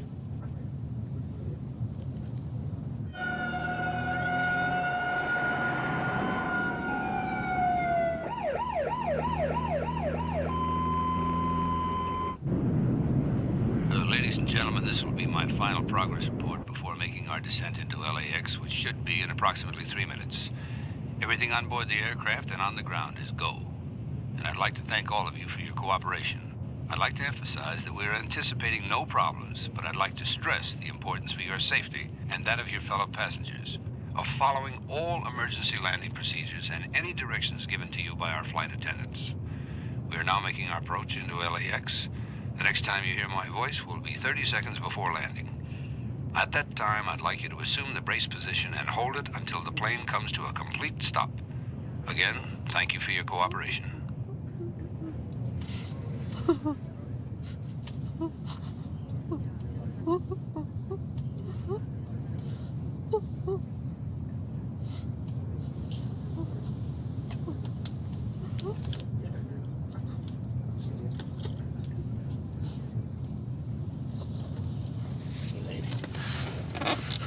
Hey, take it easy. It's okay.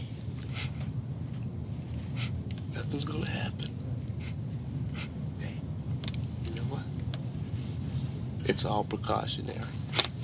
You don't even gotta worry. Thank you. Okay. Thank you.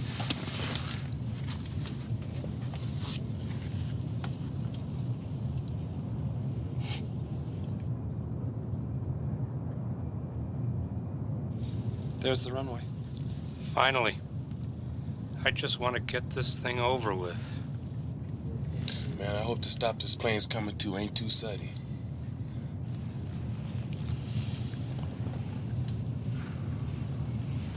Good luck. Yeah, you too.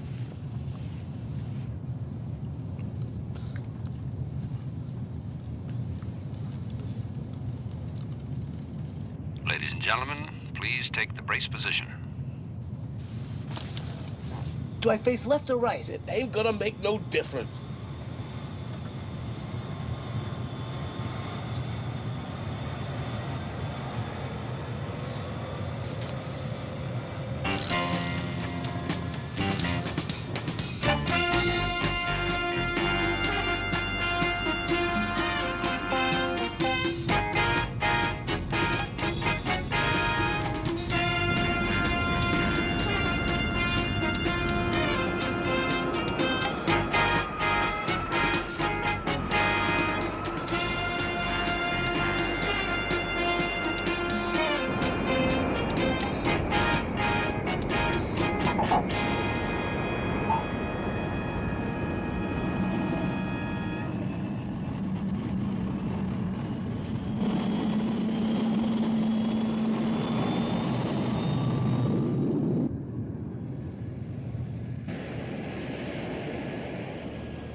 Ladies and gentlemen, this is your captain.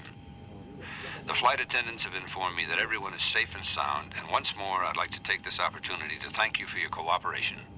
Good day.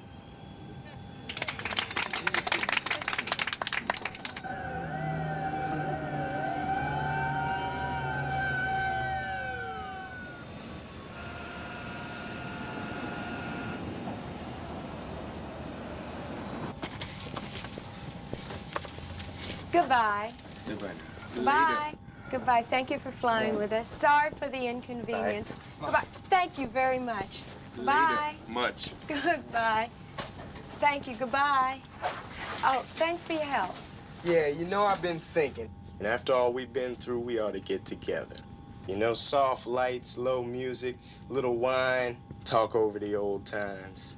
So why don't you give me your number and I'll stop by? I think that would be very nice. My husband would love to meet you. Goodbye. Bye. Would you thank the captain for all of us? I sure will.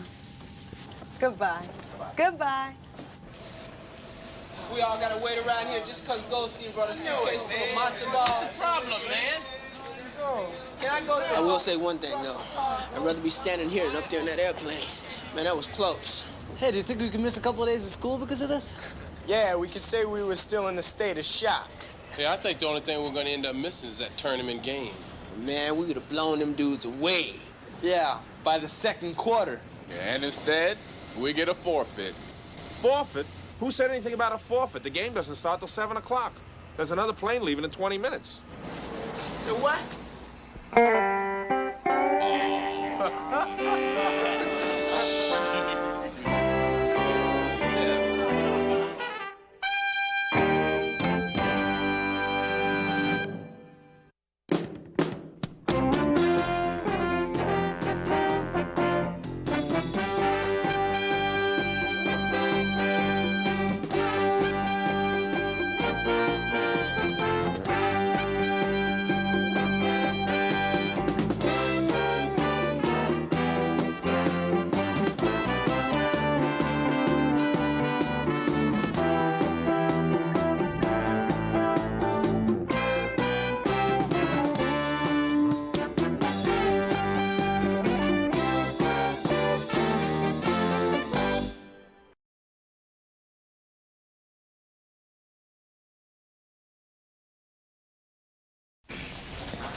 You part of this class? Sometimes. Why don't you move your butt over here with the rest of the class? The kid came at you. He attacked you. What's the point? It's a kid. You didn't have any choice. And from what we understand, they want to send him to the joint. So are you going to turn him in? I don't know, Jackson. I haven't made up my mind yet. Get out of my way. I want to tell you that I like you. Lynn, what are you doing?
Want to shoot a few? Not me. Some of us around here have to work. Oh, yeah. Too bad. Which brings me to the point of my visit. What is it? Want me to lead a fundraising drive for Carver? You know, if I wasn't the responsible leader of the community, I would take you out back and break your nose. Yeah. But actually, I've got something better. I'm waiting. Bill Davis is out with the flu. As of tomorrow, you're taking over his gym classes. No, not a chance. I'm the basketball coach, remember? That was the deal. I remember specifically what you said when you offered me the job. Carver High needs a basketball coach. You never said anything about teaching gym. I didn't have to say anything. You're a teacher, it's in your contract. Well, you come on, Jim. Sybil already dumped Miss Kaplan's home ec class on me. I'm just getting over that. This is gym. There's nothing to it. There's nothing to it? You teach it. I'm the principal. I administrate, and I've made my decision. Yeah, well, Miss Kaplan owes me one. Let her teach gym. You're supposed to be a teacher, remember? Yeah. Now, all the time you've been here, I didn't say one word about you rolling in at 11 in the morning. At these prices, I shouldn't be coming until 3. Besides, I don't even know what Davis's routine is. You don't have to know. All you have to do is conduct the class as if it were your own. Do what? Play dodgeball. Dodgeball? I'm lousy at dodgeball. I've always been lousy at dodgeball. I hate dodgeball. Yeah, okay, I'll do it. Good. Your first class is at 9:15. Oh, no, 9:15 is out of the question. My heart doesn't even stop beating till at least 10:30. See you in the morning, early bird.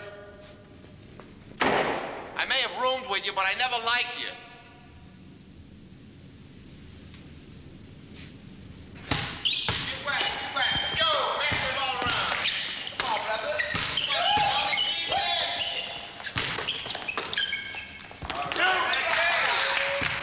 All right, Hayward. All right. That's it.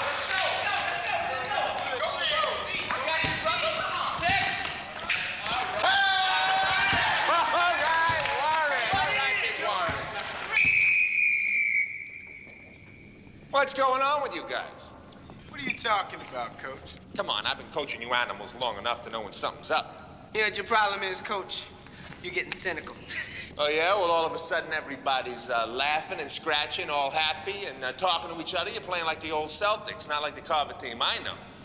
Somebody inherit some money or something? Pull a bank job? What? Oh, maybe it's because Goldstein's out sick. Nah, we all got together, Coach, in the locker room, and we realized that underneath that tough, nasty, ugly exterior beats the heart of a real softie. I think I'm gonna be sick. Yeah, well, the word's out, Coach. Your bark is worse than your bite. Oh, yeah? Well, why don't you all start doing laps before I decide to prove how wrong you are? Let's go, let's go!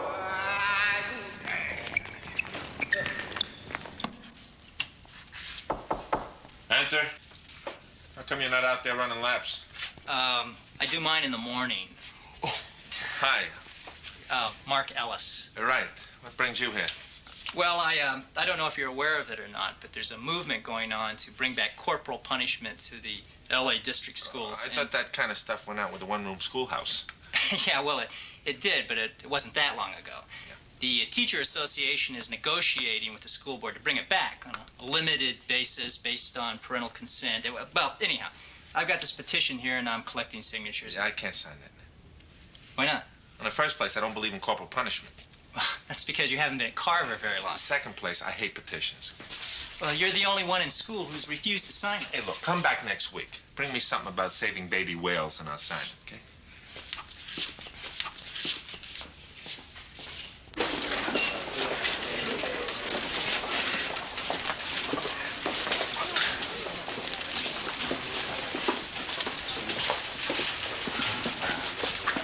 What's happening? Hey, what's going on, Lucius? Cruising. Coming to gym today? Maybe. Well, if you come to the gym today, you better leave them butts behind. Because Davis ain't teaching gym today. Reeves is. So, Reeves ain't Davis. What's that supposed to mean? Well, Reeves is not what you might call push-aroundable. Yeah, I heard about that high and mighty coach. Yeah, well, if he catches you smoking in the gym... What's he gonna do? Turn you into turkey stuff. Yeah, how's that saying go? An ounce of prevention is worth a pint of blood? Oh, well, that's close enough, though. Yeah, I'm shaking, man. The man's crazy. You never know what he's gonna do. You can't lay a hand on me, Jack. Don't you know the rules? Well, let's just say that Reeves ain't big on parliamentary proceedings. What's he gonna do, turn me into Willis? Now, you fellas know that loitering in the school corridors is not permitted, so why don't you get on your way to next class, okay? We got 4 minutes. The bell ain't rung yet. I'm not interested in debate. Let's go. And how are you this morning, Miss Buchanan? That goes for you too, Morris.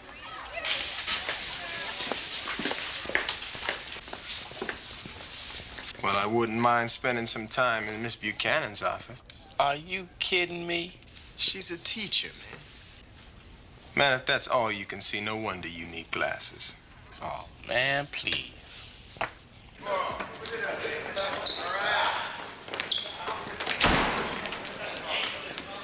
right, line up over here, you guys. Come on, let's go. Let's go.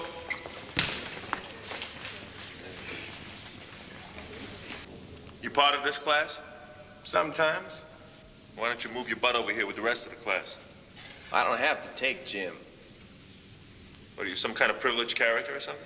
Got a doctor's note. I'll be with you in a minute. In the meantime, take your feet off the bleachers. All right, roll call. Adams? Yep. Cook? Here. Denmore? Yo. Greer? Here. Huff? Yep. Klemper? Here. Nelson? Present. Robinson? Present. I thought I told you to take your feet off the bleachers. You don't put your feet on the furniture at home, don't do it here. I always put my feet on the furniture at home. Oh, you do? What does your mother say? She said, where do you think you are, school? Pretty good. Now, let's see your doctor's note. Oh, I forgot it. What's the matter with you? Well, I got this rare tropical disease called, I can't stand gin. Stand up.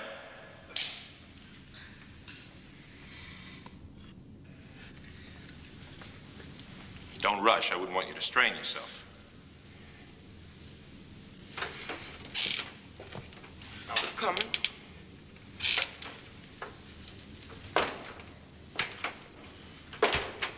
Come on, let's move it right. Don't touch me, man! Keep your hands off me, man! Listen! I'm not your father, and I'm not your mother, and I've taken just about all I'm gonna take from you. You understand? Now get back in line.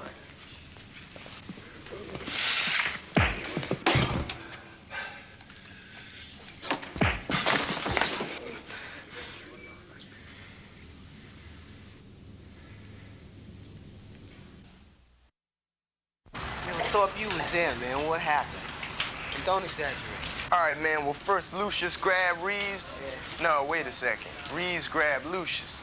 No. Yeah, you're a big help to him. Hey, what I look like? Walter Cronkite or something, man? It's hard to remember. It all happened so fast. I mean, Lucius is wising off, man, and next thing I know, everybody's throwing punches, man. Coach got Lucius up against the wall. Lucius is bleeding. You guys got yourself a real nice guy for a coach. Yeah, and why don't you tell him, man, that we don't go for no white teachers beating up on no brothers. Okay, brother? Man, why don't you shut up? Oh, man, hey, I don't know what to think, man. I mean, just when I was beginning to trust him. Hey, man, you know the coach, man. Maybe he had a good reason. Yeah, but we know Lucius, too, and he's crazy, but he's not crazy. That's right, man. I mean, he ain't that much worse than any one of us. Speak for yourself, Reese. Yeah, one thing I know, the whole school's talking about it. Yeah. Man, I just can't believe he could beat up on Lucius like that. I mean, if he could go off on him, who knows? Hey, you guys better get some life insurance before you go to practice. Wait, hold it, man. Wait a minute. Wait a second. What if he's right, man? I mean, if the coach really did beat up Lucius like that, he might try to go off on one of us.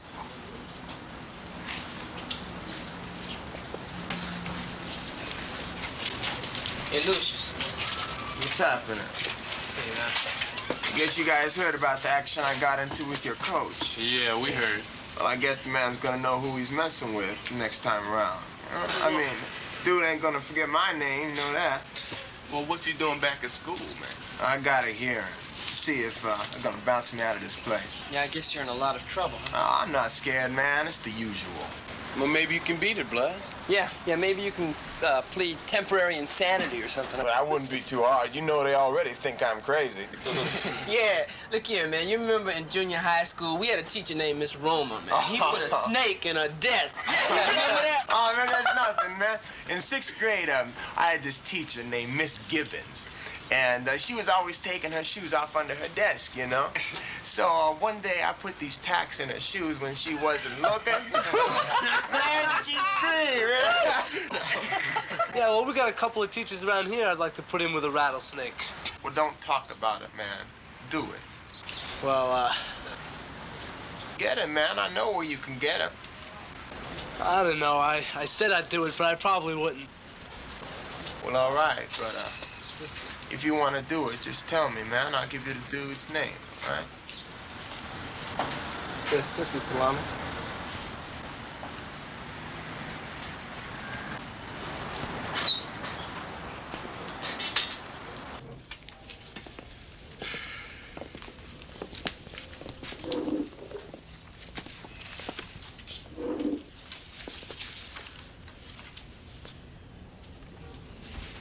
Okay, well, I think we're ready to start. So you can tell Lucius to come in.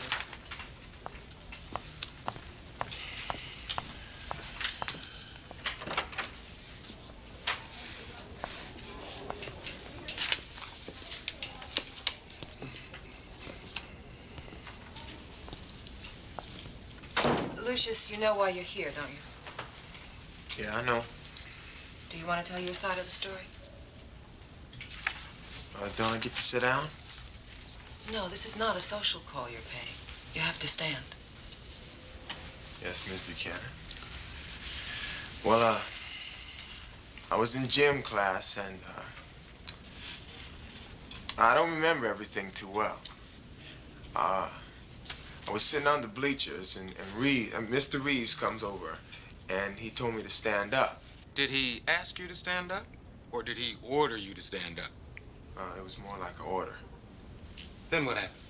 Well, then I stood up, and I started walking over to the rest of class, and... So you were sitting on the bleachers by yourself, and the rest of the class was on the gym floor.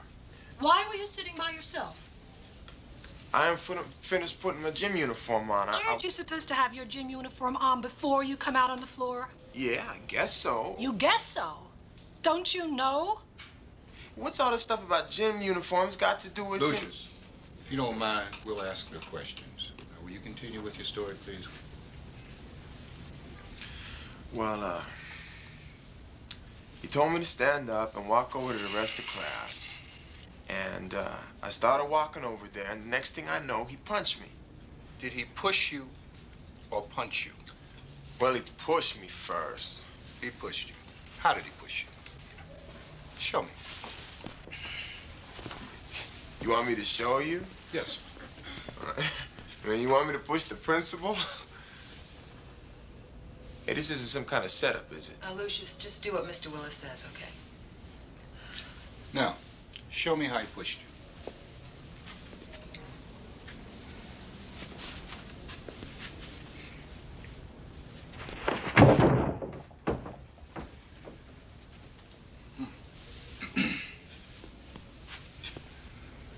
Thank you. Lucius, I think... Well, what did you do after he shoved you? I told him not to do it. Are those the words you used? Don't do it? Not exactly. Well, what were the words? I don't remember. All right. Go on. Then what happened?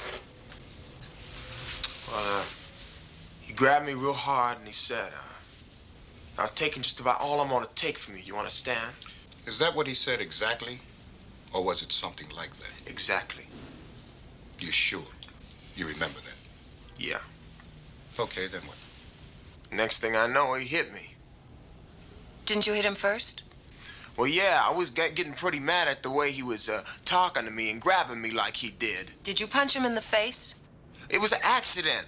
I told him that. I was gonna tell him. I was gonna say, hey, man, it was an accident. I'm sorry. But he hit me in the mouth. Okay, Lucius. Okay.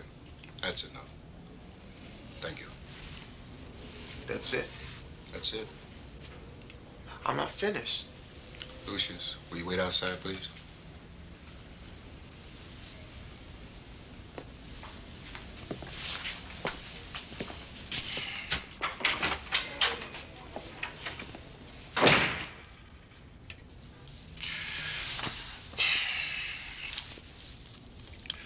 Unless there are any objections, my decision is to expel Lucius Robinson. I have some objections. I'm as much at fault as he is. If you expel him, you might as well fire me. We can talk about this in private. Unless there are any other objections, my decision stands. Lucius Robinson is expelled.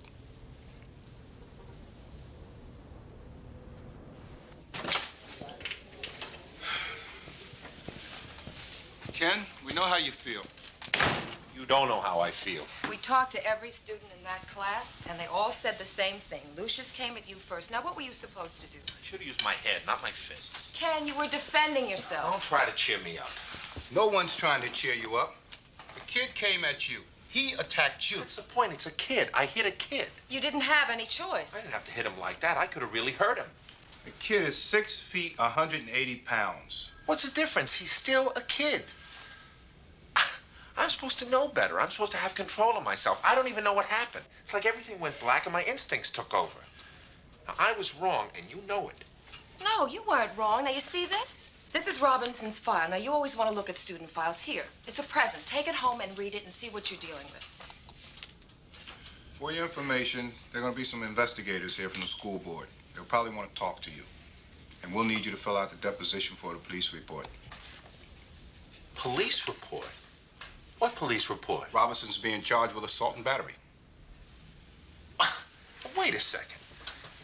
You're telling me you want me to fill out a deposition charging this kid with assault? This kid has a long history of violence, and he's been given every break you can think of. Now, I don't know what we're supposed to do. Wait a second. Is this you talking?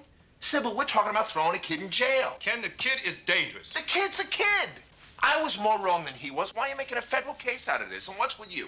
You're always talking about education, how these kids are misunderstood, they need a chance. Okay, I know that, but maybe this time I need to be a little bit more realistic for a change. Look, I came here because I love basketball, I love coaching.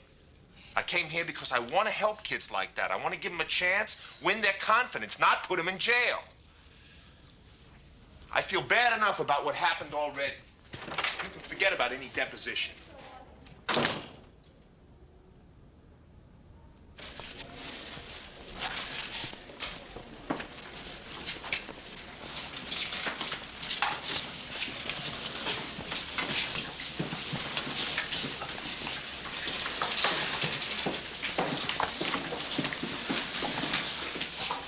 Ken.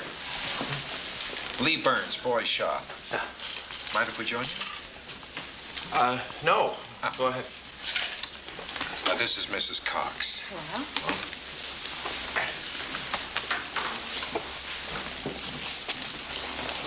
What's going on around here? What do you mean? Well, I don't know. People who've never said two words to me are suddenly slapping me on the back and saying hello. Well, even you. I've been here for 6 months. I've only seen you once before. So what's going on? Well, nothing's going on. Wouldn't have to do with me slugging Lucius Robinson, would it? You know, I wanted to ask you exactly what happened there. Excuse me.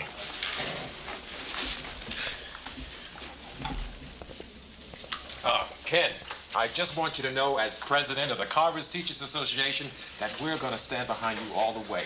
Any legal fees or advice? Thanks, but I'm not going to be needing either of the two. Well, we just want you to know that we're all proud of you. Excuse me.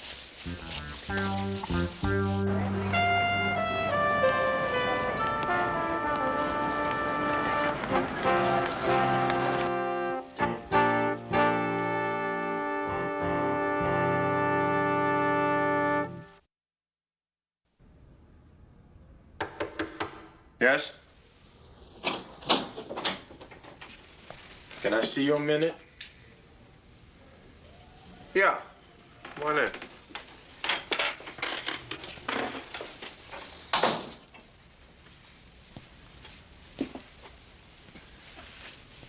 What can I do for you? I just wanted to, I wanted to apologize, say I'm sorry for, you know. Yeah, I know. You lost your temper. And I lost my temper. It happens. Yeah, well, I just wanted to let you know that it won't happen again.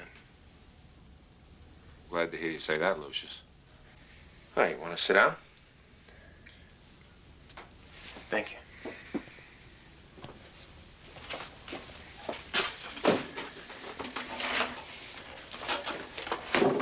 You, want something to eat? I wouldn't mind. I ain't eating nothing all day.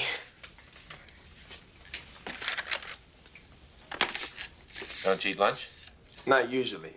I ain't got enough money. We're pretty poor. What does your father do? He drinks. How about your mother? What about her? I ain't seen her in 2 years. Well, who supports your family? We on welfare. How many in your family? 5, not including the rats. Sounds pretty tough. Well, I'm used to it. You know, the rats, the garbage, the dump we live in. Well, I guess I better be going. Yeah. Anyways, I just wanted to say I'm sorry and it won't happen again. You know what, Lucius? I'm sorry, too, and it won't happen with me again either.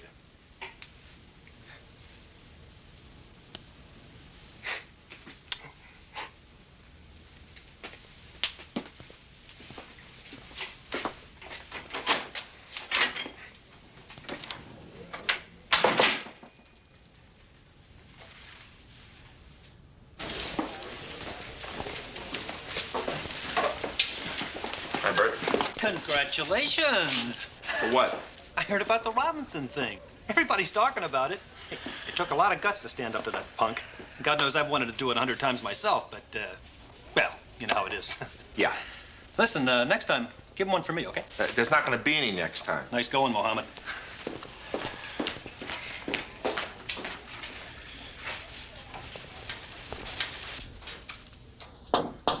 Come in. Got a minute? Uh-huh. Good. Guess who just came to see me? Dr. Schweitzer. Oh, was he here? I'm sorry I missed him. I'm so tired of being your straight man, Ken. Okay, who came to see you? Lucius Robinson. You know why he came to see me? To apologize. He apologized for what happened. What kind of look is that?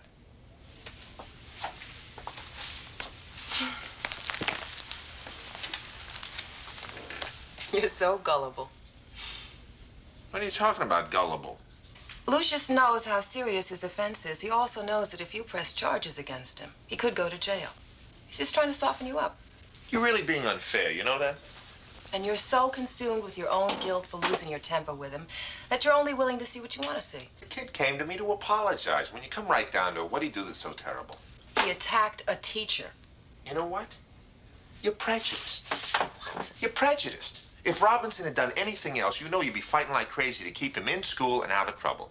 But he hit a teacher, and since you're a teacher, suddenly that makes the whole thing a different story. It's not true. Then why is everybody trying to make a federal case out of this thing? The kid came to me and apologized. This is a kid who doesn't have enough money for lunch. He lives in the slum with rats, with an alcoholic father, an absentee mother. This is the kind of kid you want to put in jail? Are you trying to convince me or yourself? I don't know. You know what you look like? All right, come on. Let's snap it up, you guys. We didn't practice yesterday, so we've got twice as much work to do today. We got a game tomorrow night, remember?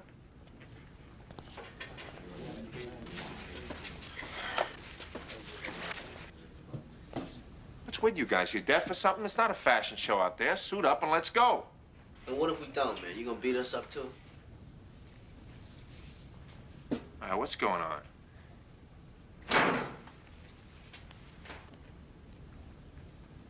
I suppose I owe you guys some kind of an explanation about yesterday. I'm sure your friends are giving you a lot of heat about what happened with Lucius. I don't know if you believe me, but I feel a lot like you do. You do? Yeah, Gomez, I do. I'm sure I'd feel just like you do if I were in your shoes. What I did was wrong. And it was stupid. There's talk about you pressing charges against Lucius. You gonna put him in jail? I just don't know.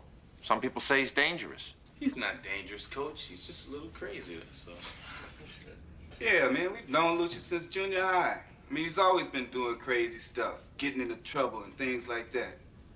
And from what we understand, they want to send him to the joint. I mean, they ain't talking about reform school or nothing like that. They talking about the workhouse. So are you gonna turn him in? I don't know, Jackson. I haven't made up my mind yet. Now, come on, let's go.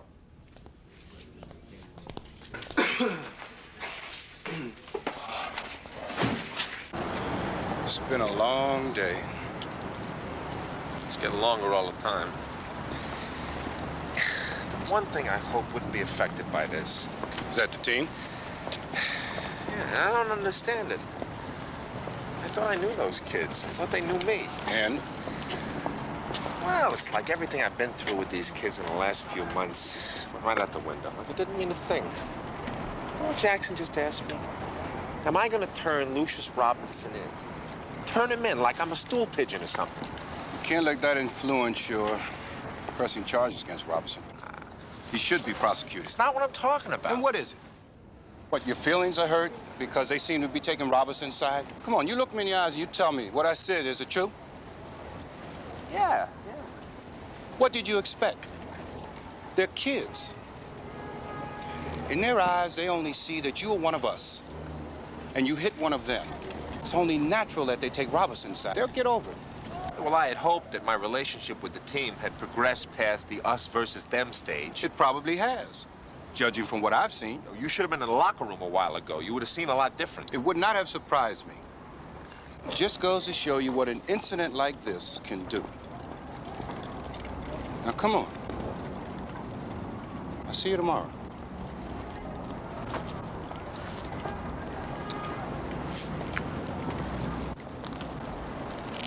Ken! Ken! Can I buy you a cup of coffee? I want to talk to you about something. What's there to talk about? It won't take long.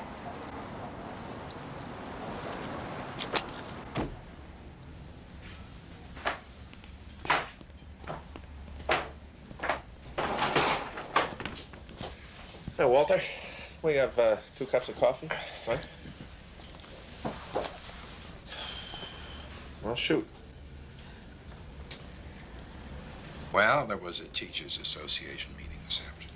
Of course, the topic of conversation was Lucius Robinson. Now, I understand that you don't want to file any charges against Robinson for assault. Thanks. I haven't made up my mind. I'm not sure. I mean, being responsible for putting a kid in jail goes against everything I'm trying to do with Carver. I understand that. I know what you mean. Let me show you something. See that? Got that in 1962. Kid came at me with a knife. 12 years old. I was in the hospital for a week. 65 stitches. Kid was back in school the next day. I've got another one up here. And this one. One from a broken beer bottle. The other from a razor blade. Now, these are my war wounds. Other teachers have them, but teachers don't get any combat pay. Now, because of his record, the DA wants to prosecute Robinson as an adult, not as a juvenile, which means that for the first time in a long time, a kid is going to go to prison for attacking a teacher. You know, in this society, kids are sacred. They can literally get away with murder. And it's not fair. A kid can hit a teacher these days and get off with no more than a temporary suspension from school. But if a teacher hits a kid, and I'd like to see Robinson used as an example to serve notice on other students like him that from now on, attacking a teacher is going to have greater consequences than just a suspension from school. I think you should press charges. I think you owe it to yourself and to every other teacher in this school.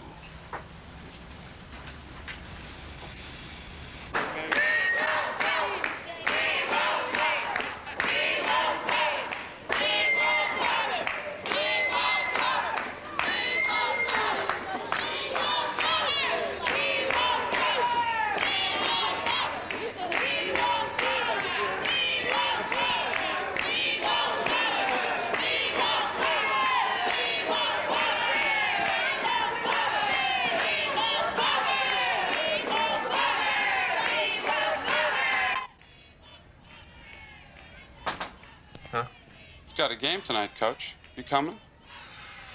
Oh, yeah. We're ready.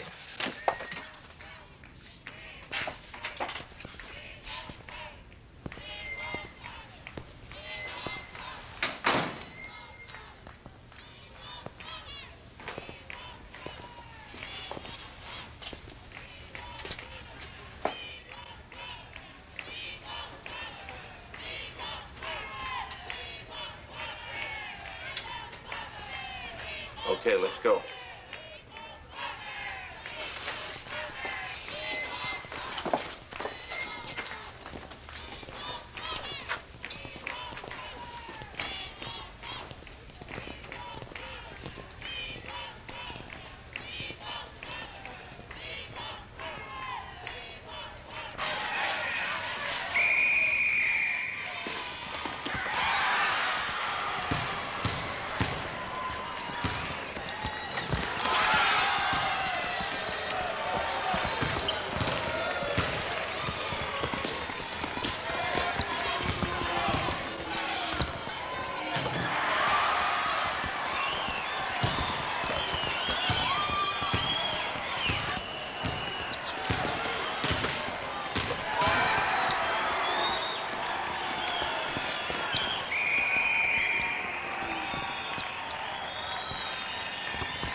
Hello. Ugh. Don't you believe in sleeping late on Saturday morning? I've just been going through Robinson's file. It's a real winner. Yeah, well, I tried to tell you. Obviously, the kid needs help. I mean, 4 suspensions in 5 years for hitting teachers. Well, at least now you know why everybody considers you such a hero. Oh, look, I may not have a PhD in child psychology, but with a record like this, I mean, the kid's got real emotional problems. He doesn't need to be in jail. He needs a psychiatrist. I mean, who knows what kind of a home life the kid's had to bend him out of shape like this. You know, you're right. You don't have a PhD, so stop trying to be a psychologist. There is no question that Lucius Robinson has emotional problems, but we are a school, and there's just so much we can do for him. Now, sooner or later, he has got to be held accountable for his actions. So you think I should press charges? Now look, I don't want to give you any advice. No, go ahead. I don't think school discipline is enough. If he's not dealt with, he's just going to laugh the whole thing off. And if he attacks another teacher, then how are you going to feel? I just don't think sending the kid to prison is the answer. And maybe I should see his parents. Yeah, fine, all right. That's a good idea. Go. Thanks, Sybil. Oh, for what? You would have gone anyway.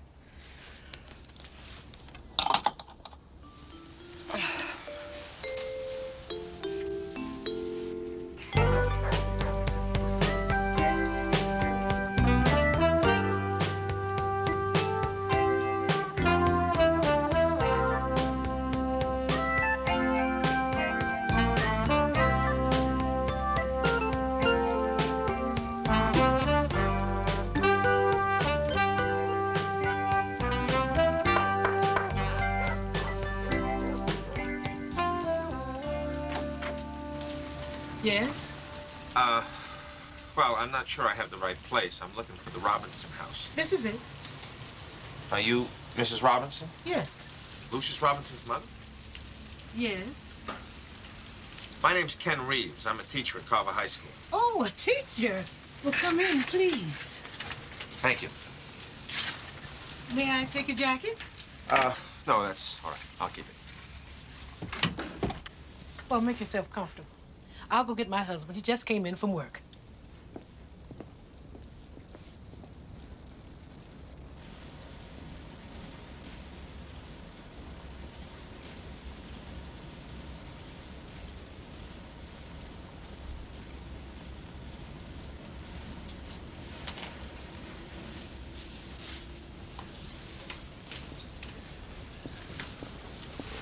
George, this is... Ken Reeves. I'm a teacher at Carver. Well, actually, part-time teacher. Mostly I'm the basketball coach. Basketball? Hey, that's something. Well, I know you ain't here to sign Lucius for the team. That's right, I'm not. I'm sorry if I'm acting a little strange, but this isn't at all what I expected. Well, would you like to have some coffee? Yes, why not? Sure. Thank you. I suppose you know about the trouble Lucius is in. You mean the fight he got into with that teacher? Well, I'm that teacher. Oh, I'm terribly sorry. So am I. I hit him back.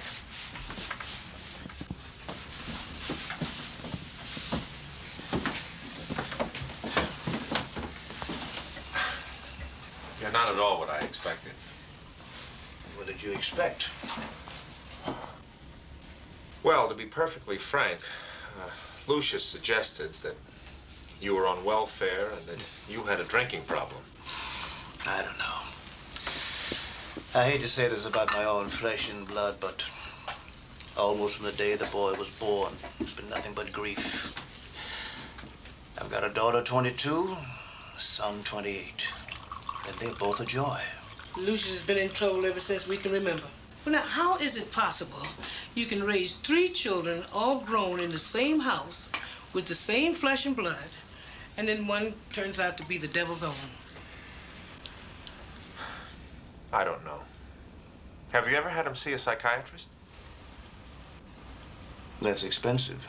The school could arrange for Lucius to see one if we could have your consent. Well, you have our permission to do anything you think is best. We can never do anything with that boy. So if the school can.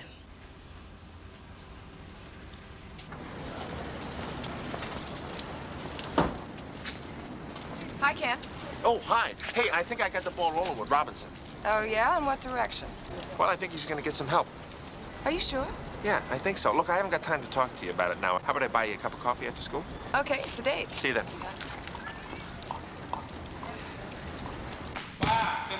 Come on. Come on, baby. Come on. All right, everybody, line up at the key. Let's go.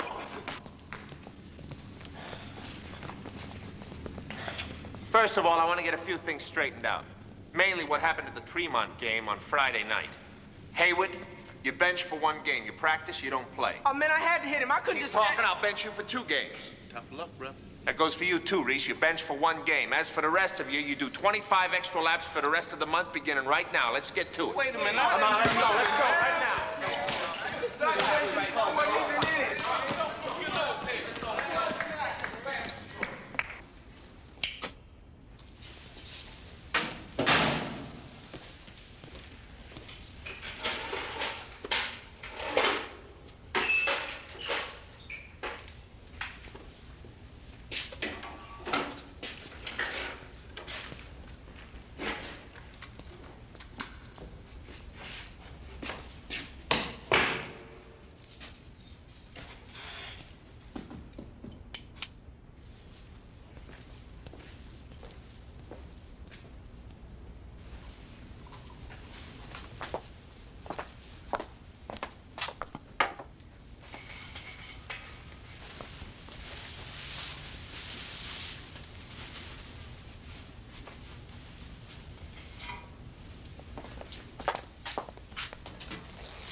Lucius, you scared me. What are you doing here? I want to talk to you. It'll have to wait till tomorrow. I'm going home. It'll only take a minute. All right.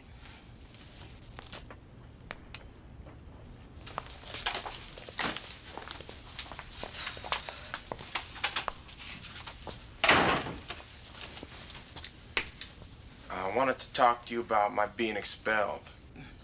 There's nothing I can do about that now, Lucius. Can't you give me another chance? That's an old story with you, Lucius. Yeah, I know, but I want to come back to school. You only want to come back because you've been thrown out. I want to come back. Do you realize how lucky you are you were only expelled? You could have been thrown in jail for what you did. They can't put me in jail. I'm a juvenile.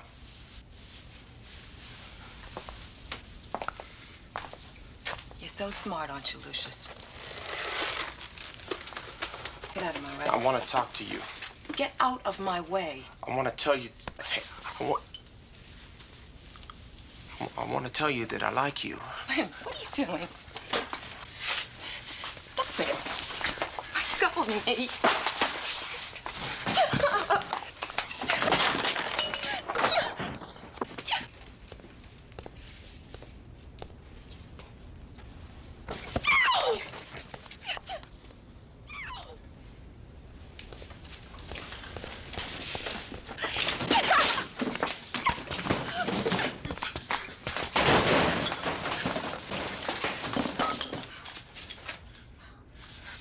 You all right? Yeah. Call the police.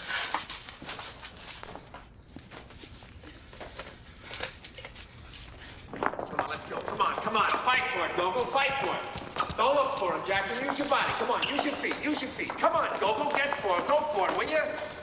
All right, switch.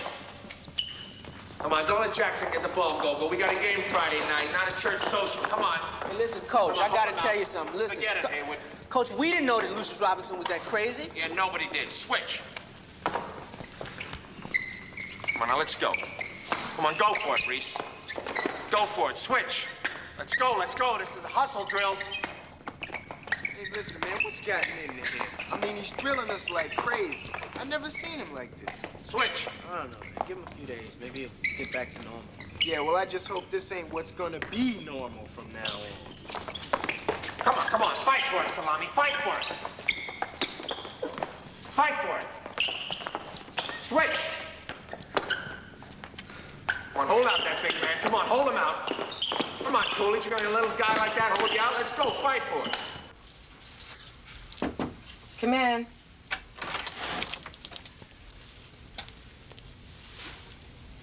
How are you, okay?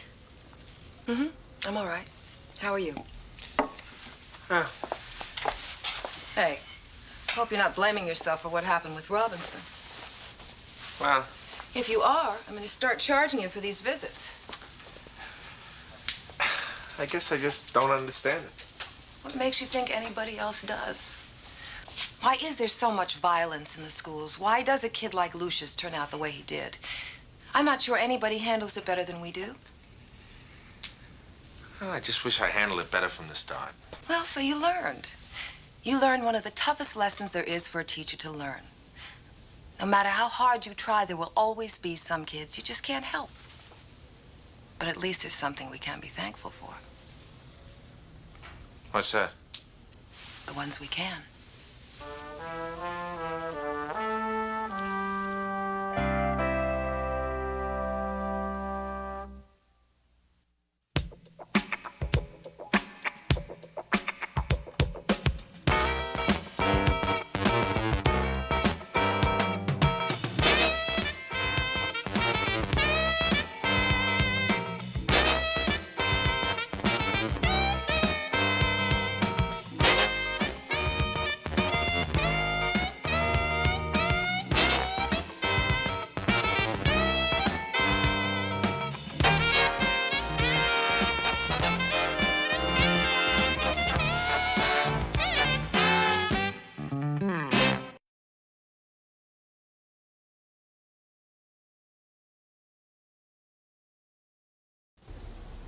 I like to box. Box? You don't know the first thing about boxing, Salami. That wasn't boxing you were doing last night. You were in a street brawl. And in this corner, weighing 145 pounds, wearing the green trunks, with a nose just waiting to be discombobulated.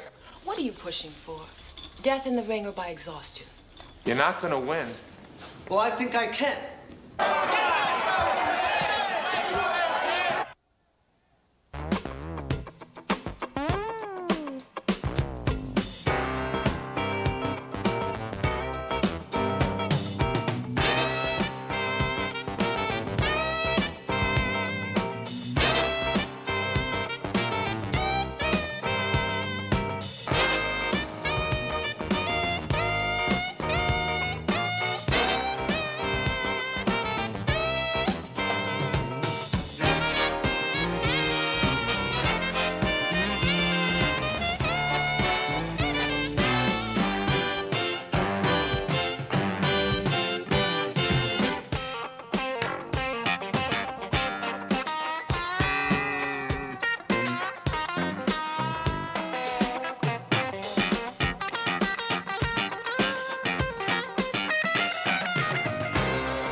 David, follow me. Face the wall, ladies. Get into a crouch. You got 10 seconds to make it past midcourt. Crouch, Coach, this could be embarrassing. 10 seconds. Somebody be watching. Well, they won't see anything they didn't see Tuesday. You guys were pathetic. Central had you eating their dust. Wait a second, Coach. I stayed with my man. The guarding a man's back, Jackson, is not my idea of winning defense. Now, I want to see a controlled zigzag. 3 steps back to the right, then the left, then the right. Assume the position. Spread them wider, Coolidge. Why does it I feel like I'm being busted? Concentrate on the space in front of you. So how we gonna know where we going? Get ready. Give me space. Six. You know, you guys can make some serious money crushing grapes. All right, next, Reese, Thorpe, and Gomez. Yeah, never mind the Clyde squad, Coach. It's a piece of cake. Sorry I'm late. What happened to you?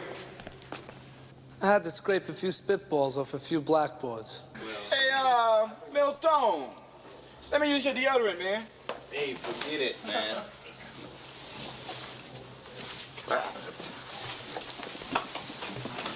Why? Because it's a roll-on. So, what? So, I hear that Sally Johnson has got fangs, brother. Come on, man. What are you talking about? Hey. I took out one time and we caught a movie, and that's all. You mean you hope that's all you caught? I'll forget y'all, man. Hey, Salami. Hey, you got a spray can, man. Let me use your deodorant. Yeah, sure. Hey, man. Who you been messing around with? Some guy. Let me see, man. Damn, he must have been a monster, man, because I saw this cat last month. You was duking it out with Big Madigan, man. You was going head-to-head with him. I gotta give it up, bro. You was moving like white lightning. Yeah, well, Madigan's a turkey. Yeah, I remember the time you took that dude from Crenshaw, man, after one of their dances. He poured beer all over my car. And you mopped it up with his face. Like it was a sponge. Hey, well, what can I say? You don't mess around with what the chicks call the Motel California. Oh, the motel. Motel. Your car. Man, all I ever seen in there was a whole lot of vacancy. Heard that. Hey, Salami. Yeah. Was it Joe Man fighter? Yeah, welterweight. Yeah? What'd he fight out of? Fought out of the garden a couple of times. The garden? Well, how'd he do? Split. Hey, that ain't half bad. Say, Coach, you hear that? Salami's old man fought in Madison Square Garden. So did I. Go ahead. Yeah. Cost me $50 a shot plus playing time. Now listen, you guys, I'm expecting you to keep a stiff upper lip tonight when the soreness starts in. You know, those defensive muscles are coming off a long, extended vacation. Yeah, we weren't that bad. Oh, no, Coolidge? There isn't a disco floor in all of L.A. that could hold both you and Jackson at the same time.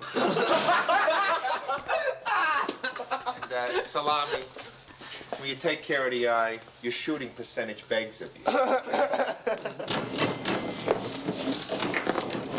How'd you do last night? Lost. Bad? Losing's losing. Big guy? Yeah, construction worker or something. Guy had to weigh 215 easy. I got my pokes, then I got paid. How much they pay? $15. Yeah, how about him? You win his share, 25. I don't know, Salam. There's gotta be a softer way, huh? Nobody's complaining. Well, at least I guess with that eye, I mean, you're gonna be through for a while, huh? Nah, nothing but a scratch. They like me down there. I give them a good fight. The owner Machete's gonna let me go twice a week. You know, I think you got a loose screw or something. Yeah, maybe. But where else you gonna make $30 a week minimum? And that's minimum because I intend to start winning for 12 minutes work. What about something safer? Running numbers, maybe. Forget it, Golson. And look, why I ever told you about this thing in the first place, I'll never know. But I meant it when I said keep a lid on. Okay. Yeah. Coolidge, Hayward, if someone catches wind of this, they'll go running down there with their fake ID and I get pushed out. They may be dumb, but they ain't that dumb. Yeah? Well, just keep your trap shut anyway. All right. Okay. So when do you go next? Tonight. Tonight? What, are you crazy? You just got beat up last night. Such is the life of a headliner. You're nuts. I may be nuts, but I'm in the money. Our halftime guest is Chicago's Artis Gilmore. Artis the Bulls seem to be struggling. What's wrong with them this year? We've had a lot of problems with injuries. And our boys' strength hasn't been as consistent as some of the teams in the past. You mean you miss guys like Tom Borwinkle and Kenny Reeves? No. I'm talking about guys like Bob Love and Chet Walker. Yes, but Thanks a lot, Otis. I hope your goatee falls out. 18 points and 7 rebounds. Johnny Mengel was bombing from hello. position. Hit 4 long outside jumpers. You've got a real candidate for Yeah, it's me, Goldstein. What do you want? out of the University of Nevada, Las Vegas. What are you talking about, meeting you in a bar? What are you doing here, Goldstein? How'd you get in here, Goldstein?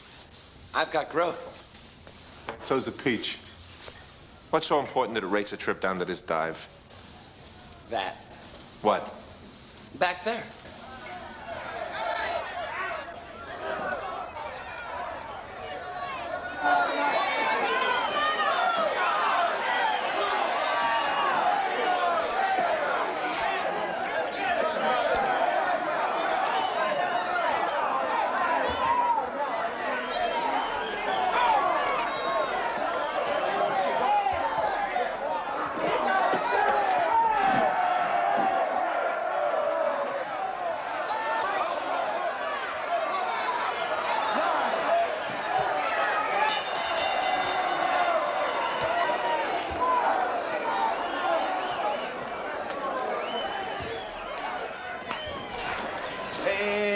Gonna cost you a couple of bucks. Couple of bucks for what? Amateur night. What's next, Lady Restless?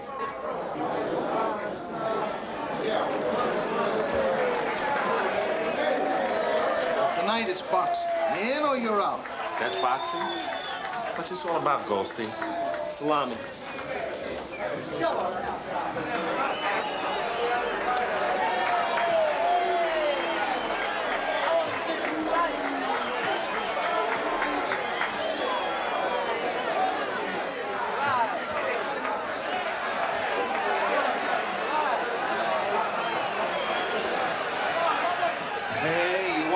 You gotta pay.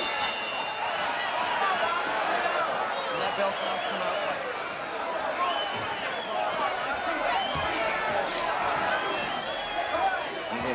I'm the fighter's brother.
Pretty big guy.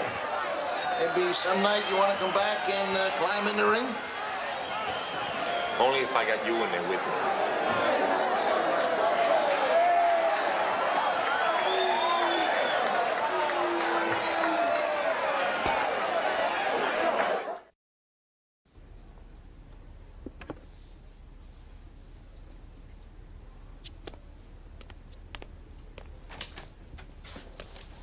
You wanted to see me?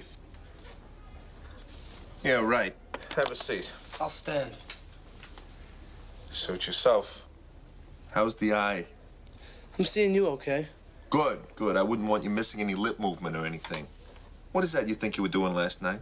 Making a living? What are you talking about? That was supposed to be so-called amateur night. Yeah, that's what the cops think, too. They take care of their fighters pretty good. Fighters, huh? How much they pay you? $15. Oh, 15 big ones. Gee, that's terrific. They pay kangaroos more. You know, I had a good mind to step in there and stop it. You did, and I would hit you. Okay, tough guy. Now, you flex your muscles long enough. Now, just come down off of it and listen real good. As of last night, you're finished with that place. Finished. For a lot of reasons. One, it's illegal. Two, you're not old enough to be drinking water in there, much less fighting. And three, you're a member of a team sport. Basketball, which means other guys rely on you. They count on you for having your brains and your eyes and your ears all intact. You get all of that? I need the money.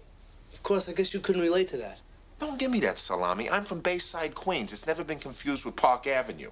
Get a part-time job like everybody else. It's not just that. It's not just the money thing. Well, what then? I like it. You like it? You mean to tell me you enjoyed getting beat up? I like to box. Box? You don't know the first thing about boxing, salami. That wasn't boxing you were doing last night. You were in a street brawl. I know how to hit. Oh, yeah. You can take a punch pretty good, too. But that doesn't mean a thing. That's like saying that just because you can bounce a ball and shoot a basket, you're a basketball player. I know the basics. You could have fooled me. So what makes you such an expert anyway?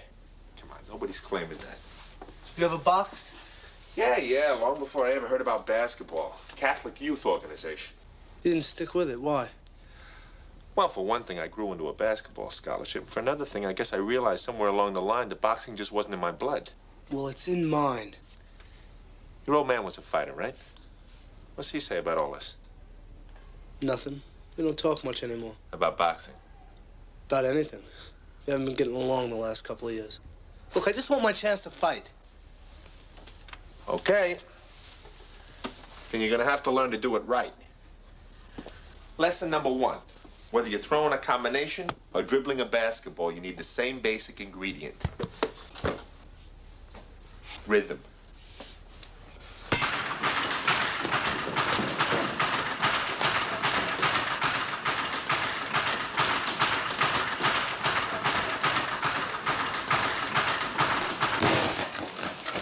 Well?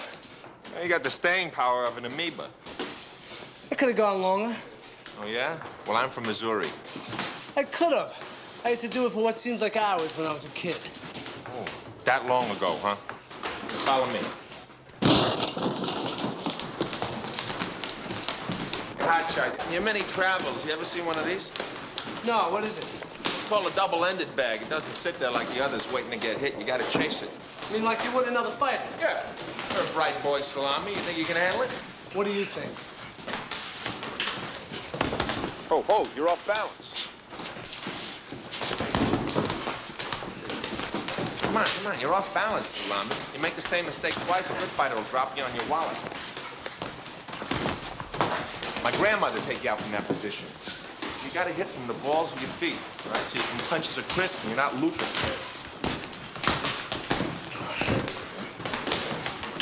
Do it again.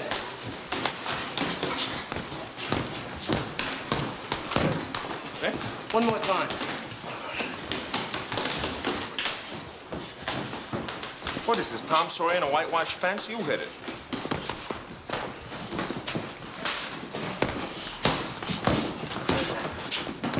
Concentrate.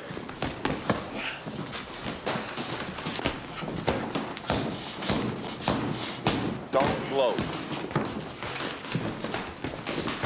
So you got yourself a puncher here. That's what he'll tell you anyway. Oh, I guess you cut yourself shaving, right? He's also a catcher. What's that supposed to mean? Means you got a lot to learn about defense. You catch more punches than you throw. One good thing about a catcher, though, he's got heart. He's got to have heart to keep coming back, huh? Keep coming back from what? Oh, no. You got heart and you can hit, kid. You got the potential. He's just a beginner. Hey, are you a trainer? That's right. Those are my boys in there.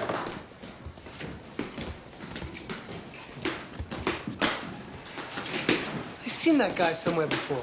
Sure. That's Carlos Palomino, welterweight champ. He's a great boxer. He looks like he knows everything. He was 10 when he started. And he made it. All the way to the top. That's where I want to be someday. Yeah, well, that's the penthouse. This is the ground floor. Who's the other guy? Paulie, he's my youngest. He's ready to go. He won the first tournament he ever entered. Which one was that?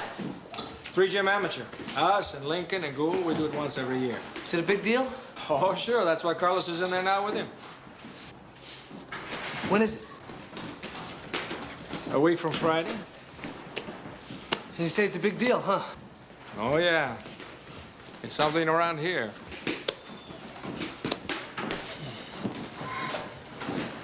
Salam. Come on. Hey. Surprised you, huh? I guess I believe you logged a few gym hours in your time, yeah. Is that with your old man? Uh-huh. He fight amateur or pro? Pro till he was 33. Then he moved us out here and started laying bricks. Where did he do most of his fighting? Clubs, mostly. Where you from, Brooklyn? No, the island. I want to enter the tournament. Forget it. Why? But you're not ready for it, that's why. What do you mean? You heard that old guy out there. He said I was great. No, you said you were great. He said you had potential. All right, potentially great, which means I'm pretty great right now. It means you're a diamond in the rough. Very rough. And diamonds don't develop in 10 days' time. I run 6 miles a day, every day, and I've thrown just as many punches in the street as they have in the gym. You're talking about street fighting, Salami. Here, thanks a lot. I'm talking about boxing. Strategy, stamina, experience. But I could win it. Now we're talking about winning? You ever considered the Muhammad Ali School for Modesty? We could. What? Wait a minute. Hold it right there. What's this word we you keep using? It's the stupid rules. You gotta have a trainer, otherwise you can't do nothing. Well, thank the Lord for the stupid rules, because you're not ready for a tournament, even an amateur one, and I'm no trainer in the first place. But I thought you wanted to help. What's with you, Salami? I keep you from getting your head served in a meat market, and then I use up all my gas getting you down here to the gym. What do you want from me?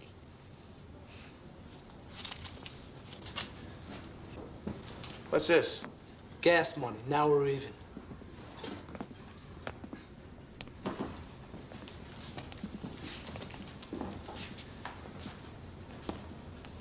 What's a rush, Salami? What's the big boxing rush? What's the big deal?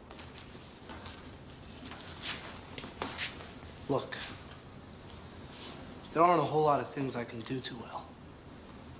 I mean that I'm the best at. I'm not counting on some giant growth spurt like you had. And I guess you could say the NBA is not part of my future plans. And I'm no educational genius, neither. But I've always been able to hit pretty good. Better than anyone my size. Better than most guys 25 pounds bigger. It makes me feel good. Like I was someone or something. And it ain't hurting the other guy I get off on. It's the fact that, you know, you're the best. People say, hey, Salami, he's good. Yeah, he's real good. You know, like they say about those smart kids in science or Hayward in basketball. Why push yourself into something you're not ready for yet? Well, I think I am. You're not gonna win. Well, I think I can.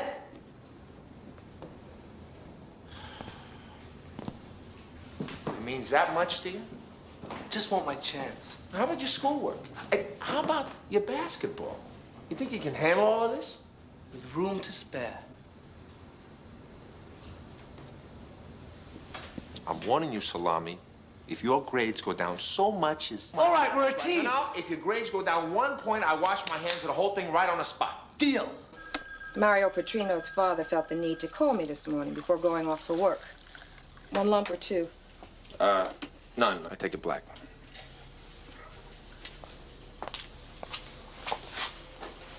He says you're teaching his son to fight. No, to box. Fighting's what he does the other 90% of the time. Yeah? Well, he wants you to stop. Why? Obviously, he doesn't want Mario going the barbarian route. That's ridiculous. He was a boxer himself. He knows the difference. Frankly, I'm surprised that you can. For what? Helping the kid?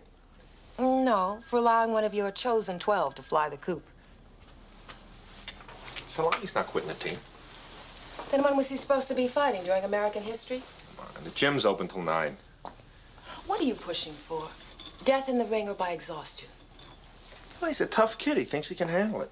He thinks he can. You should know he can't. You're the adult. He's overextended. I'm not so sure. Coolidge works nights, so does Gomez. They're getting by. That's different. They're working as out of family necessity. Yeah, well, I think this is necessary for Salami. Now, look. I had a lot of the same reservations you've got, maybe even more, but now I'm not so sure. For the first time, he's got all kinds of drive and incentive towards learning to box. I've never seen him like this about anything, including basketball. He really wants this, Sybil, and I think it's important that he gets it. The fact that I continue to completely disagree with you is neither here nor there, because his parents disagree, and the parents, Ken, are always right. Yeah, well, this time, they're dead wrong. You stay out of it. It's a family matter. They don't realize what this means to the kid. Stay out of it. That's an order. How you doing? And in this corner, weighing 145 pounds, wearing the green trunks, with a nose just waiting to be discombobulated. The challenger. Hey, what are you calling yourself anyway? Yeah, Salami, what do you think? Hey, man, you can't go into the ring being introduced as Salami. What do you want to be known as, a fighter or a delicatessen? How about Mario Petrino? Hey, man, that's even worse. I mean, he'll sound like something out of the opera. But what you need is a nickname. Yeah, right, man. You know, all the pugs got them these days. There's Sugar Ray Leonard, Danny Little Red Lopez, Smoking Joe Frazier, and even Larry Holmes, the Eastern Assassin. Hey, how about the greatest? It's already been taken, dummy. Hey, wait a minute. I think I got it. How about we call him Bambi? Hey, man, you did that real good. Wait a minute. Or maybe the Great White Dope. Yeah. Hold it. The Prowling Italian. Hey, yeah, man, that's bad. The prowling Italian, huh? I like that. That's Hey, hip. Cool, man. Hey, that's it. The prowling Italian. I like that. Which one of you dudes is gonna sweep the pebbles off the track to save the prowling Italian's tender tootsie? That man could run on nails the way he's feeling. Get some of this. Yeah. All right, I'm ready. Hey, give it up, baby. Hey, where's Salami? He's doing road work about 2 feet off the ground. Terrific. You don't look so good.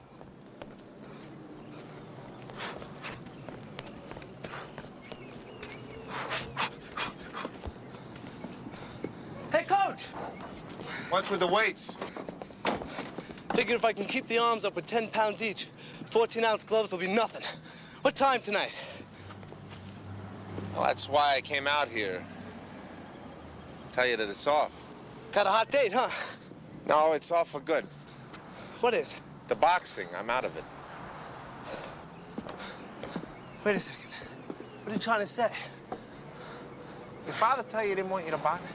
I told you, we live in the same house, but we don't say 2 words to each other. Well, then you must have talked to your mother about it. So what? So your father doesn't want you boxing? So what, man? Well, he called school this morning, and I got the word. The word? What are you talking about, the word? Is what I'm doing illegal or something? Of course not.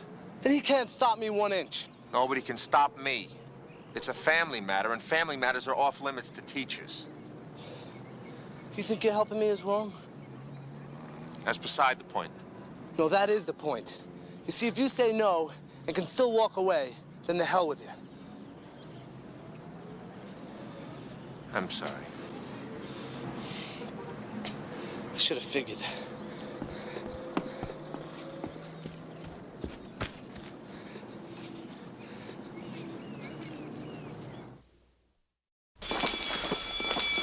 Let's go. You're late. Good morning. Prove it. What's the matter with you? Bulls lose last night?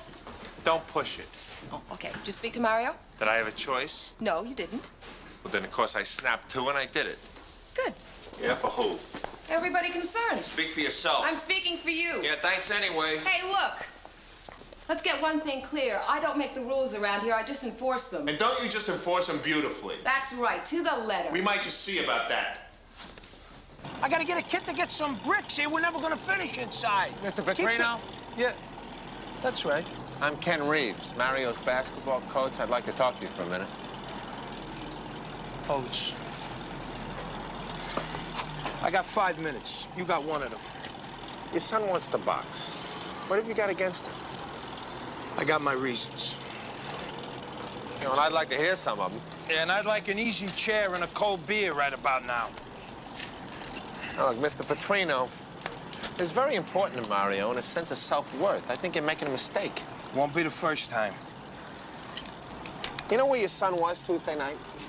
Mister, I don't even know where I was Tuesday night. Yeah, well, he was standing in a makeshift boxing ring in some bar room on Western Avenue, slugging it out with a guy who's bigger than you are.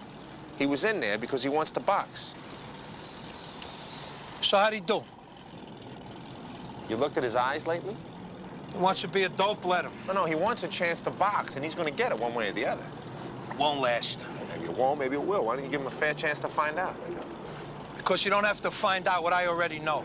No, that was your life got screwed up, not his. Why make him pay for it? He'd just go back to chicken fighting. Maybe this time he'll really get hurt. Hey, mister, I'm just gonna tell you this once. You stay the hell out of my life. You stay the hell away from my kid. Your minute's up.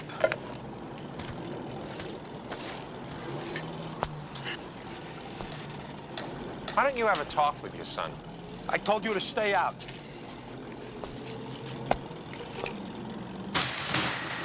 That's it. That's it.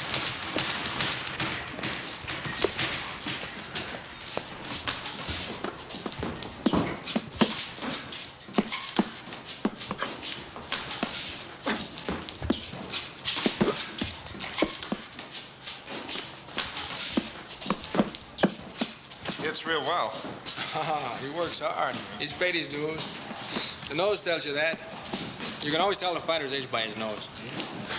Now, your boy, the Gabacho kid, he sticks out pretty good, huh? No, the cartilage hasn't been bent yet. Now, my boy, I've taken pictures of him since he was 10, and you can see it. You take some pictures of your boy, you'll see. His father wants him out of it. You're not his dad? His father was an ex-fighter. And he doesn't want to box him? No. Well, that's a shame. The boy has a lot of heart. And he was a fighter. 17 years. You know, it takes a certain kind of man to climb into the ring. You're different in here, and most are different in here. Dedication to the most, man. It takes a special kind of a feeling, a real love, to do it for 17 years. And that's a lot of agony. And when the time comes and you've got nothing to show, like having lived with a mad woman, you gave it your all and you got nothing but pain. You're bitter and you're so embarrassed. You're alone, even when you're not. It takes time to come out of it. How much time? A long time. What pulled you out of it? Them. What does the family do in the meantime? They sink or swim. Carlos.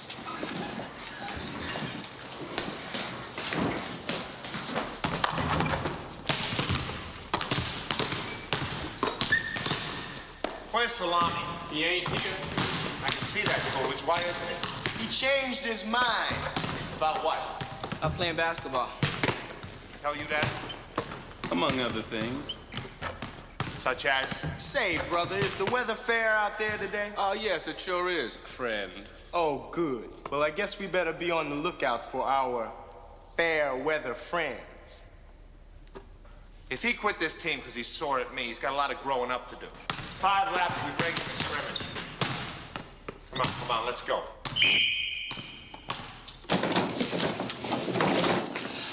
You lose.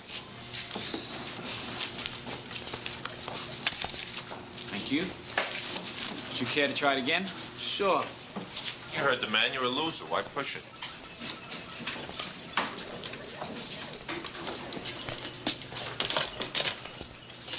So who steered you down here? I got my spies. Swear to God, I'll break Goldstein's face. Yeah, well, you see, he's got a soft spot in his head. He cares about you. Yeah, later. Well, look, I want to talk to you. Done enough talking already. You already owe me money for gas, so you give me 5 minutes, we're even. How's that? 5 minutes.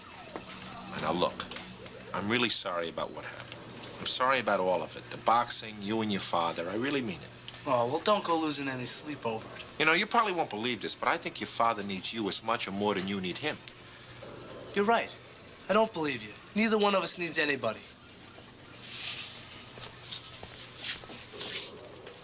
You know, you missed practice today. That's because I quit. Why? Because basketball isn't part of my future plans. So what is? The Big Apple. The Big Apple? For what? To box. Oh, yeah? Box where?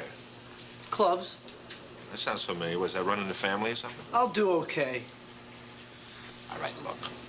You want to box that badly, I'll sweeten the pot for you. You stay out of that dive, and we'll enter the tournament just like we planned, together. Forget it. From now on, I do what's best for me, and that means doing only the things I have control over. You want me to have to call the cops down on that place? You do, and I'm out of here tomorrow.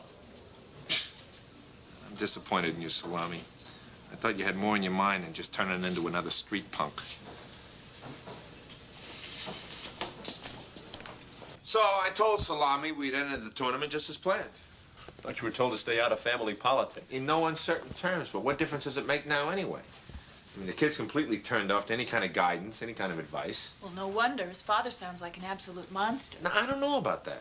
As I understand it, he can't be blamed for his actions any more than Dad could be blamed for his. You mean when he was drinking? Yeah, a sickness is a sickness. Well, can't this kid join one of the local boxing clubs or something? It's all died out by now. Used to be a time you could go down to the CYO or at least a Y to learn how to fight. But that's no more. Boxing's a dying sport. When the old timers leave, they'll probably take a lot of it with them. It's like your old ale drinkers. Come again? No, it's true. In the early days of the 20th century, everyone used to drink ale. Your grandfather, your father, and you. And then the draft came, kids went into the army and learned to drink beer instead. Now, whenever an old ale man dies, he's really gone. Hey, you just don't replace him. Maybe Salami should be introduced to Bill's granddad, huh? Yeah, I think it's high time that Salami was introduced to his own father. You were specifically told to stay out of it. Well, I'm trying, but it's not easy. If you had limited your concerns to what you'd been hired for, these problems wouldn't come up. Come up? You mean to the surface? Better we should just let them fester down there where nobody can see them, so that maybe, just maybe, they'll go away. Because you know the old saying, out of sight, out of mind. That's not what I meant. Oh, I'm sorry, Sybil. I must have misunderstood. Exactly what did you mean? I meant there is only so much a teacher can do for a student or should do for a student. So where do you draw the line? Preferably at the end of each school day, and then the parents take over the reins. The parents? Salami's father wouldn't guide him away from a chewed piece of gum. Now, look, for your information, it so happens all fathers don't get along with all sons, nor all sons with their fathers. The young bull challenges, the old bull resists. So the old bull takes away the car keys for a week, and the young bull scrambles back in the line. Wrong. Not in this case. The problems run too deep. They'll work it out. Sybil, for crying out loud. Salami's father sits back while his kid makes enough money fighting in barrooms to run off to New York, and you call this working it out? I call it a very sad situation that, unfortunately, is out of our jurisdiction. Well, I just don't want to see him get hurt.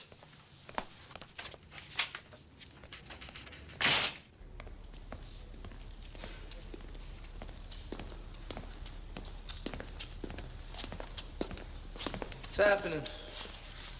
Oh, nothing. Just sitting here trying to decide on something. Yeah, what? Who gives the eulogy at your funeral? Since I speak best, I assume it'll be me. Drop dead. Seems to me that's more your scene than ours, Salami. Well, what is this? I thought you guys were with me.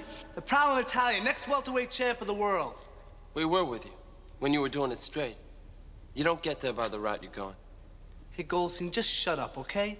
That lip of yours is starting to make me sick. Yeah, well, for once in his life, he's talking sense. Why don't you listen up? No, you listen. I got a plan and I'm gonna do it. I make enough bread fighting here, and I go back to New York. From there, I club it for a while. Then I make my move upstairs to the big time. And that's how it's gonna work for the Prowling Italian. Oh, come on, Salami. You mean the Howling Italian. One of them rockheads in the barrooms down there don't break your face, and somebody in New York will. You don't know nothing. Oh, yeah, man? Well, I'll tell you this. I know what I see. A dude with maybe some real talent wasting it for a handful of coins. You better stick with the gym, Salami. If you got any real talent, you'll know it soon enough. Later for the gym. Later for your brain. Just what do you expect to cut in New York? Lots of guys make it that way. Oh, yeah? Like who? Like your old man? Keep him out of this. Seems to me he's just a man who needs to be in. He knows the score. He's been there, Salami.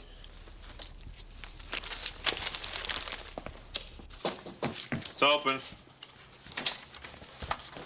You better not be skipping any classes coming down here. Got better places to go when I do that. Oh, sorry. I should have realized. I gotta tell you, a few of us talked to Salami. And? And he's still talking about fighting. And he's still talking about leaving. He's going down there to fight again tonight. Well, that's just beautiful. A few of us were thinking about kidnapping him or something. Nothing temporary is going to work, Goldstein. He's got to be reached. And until that happens, until something really shakes him up, his attitude's not going to change. He wants us to come down and watch him tonight. You know, maybe you should go. Maybe if he gets humiliated in front of his friends, it'll put some kind of a dent in him. You going? Pass.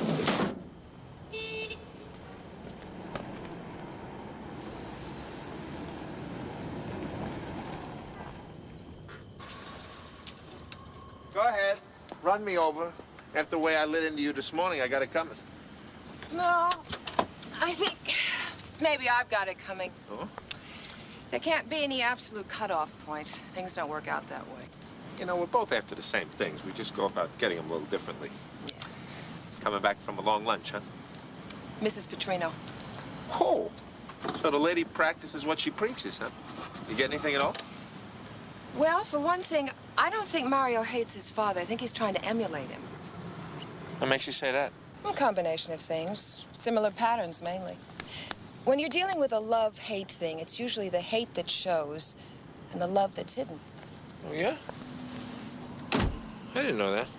We don't all wear our emotions on our sleeve. You could have fooled me. Anyway, Mario's father goes to work. Then he comes home to eat dinner, and then he goes out to the same bar for the rest of the night, every night. Now, that's no way to break down any barriers. So if you can't even get these two to cross the street together, then what? Then it's got to come strictly through emotion. Strictly through emotion? Good luck, fellas.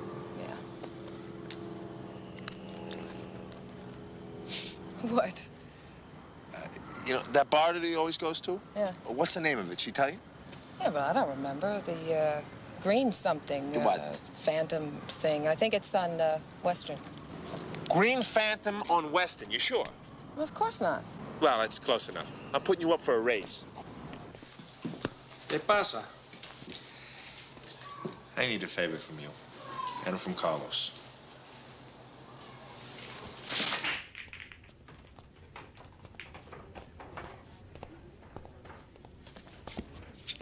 The seat clear? Go ahead.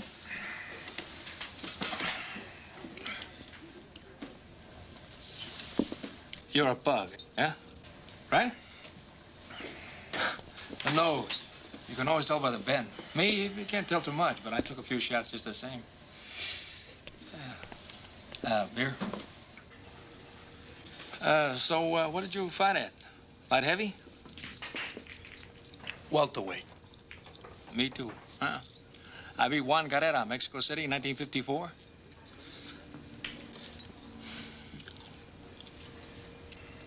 So where'd you fight out of? East Coast. Thank you. My son, he fights welterweight too. Tough kid. So how long you fight? Half my life. Go anywhere? Does it look like it? Since when you judge the insides by the outside? Drink your beer.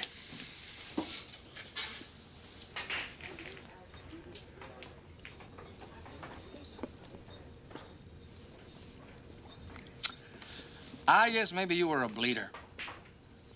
All that scar tissue must have cost you something. 3 stops in 17 years. I guess you could take a punch. My son, he can take a punch too. You know my son. How would I know your son? He fights on television once in a while. Carlos, come here. Carlos, I want you to meet another fighter. Carlos? You're Carlos Palomino. That's right. Nice to meet you. Well, this is a real pleasure. I've been following you since that fight with Bocas. I fought him 10 years before that in New York. Yeah, I caught him at the end. He was a nice man. I caught him at the beginning. It wasn't so nice then. Well, come on, let me buy you a couple of beers. Thanks, but we're going down the street to catch a couple of clubbers. Yeah, we're looking for a couple of young fighters. You know, bring them up through the ranks. You know, we have my son Paul, but we're gonna look at a young kid tonight. Hey, why don't you come with us? Club fight? Around here?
What's the matter with you?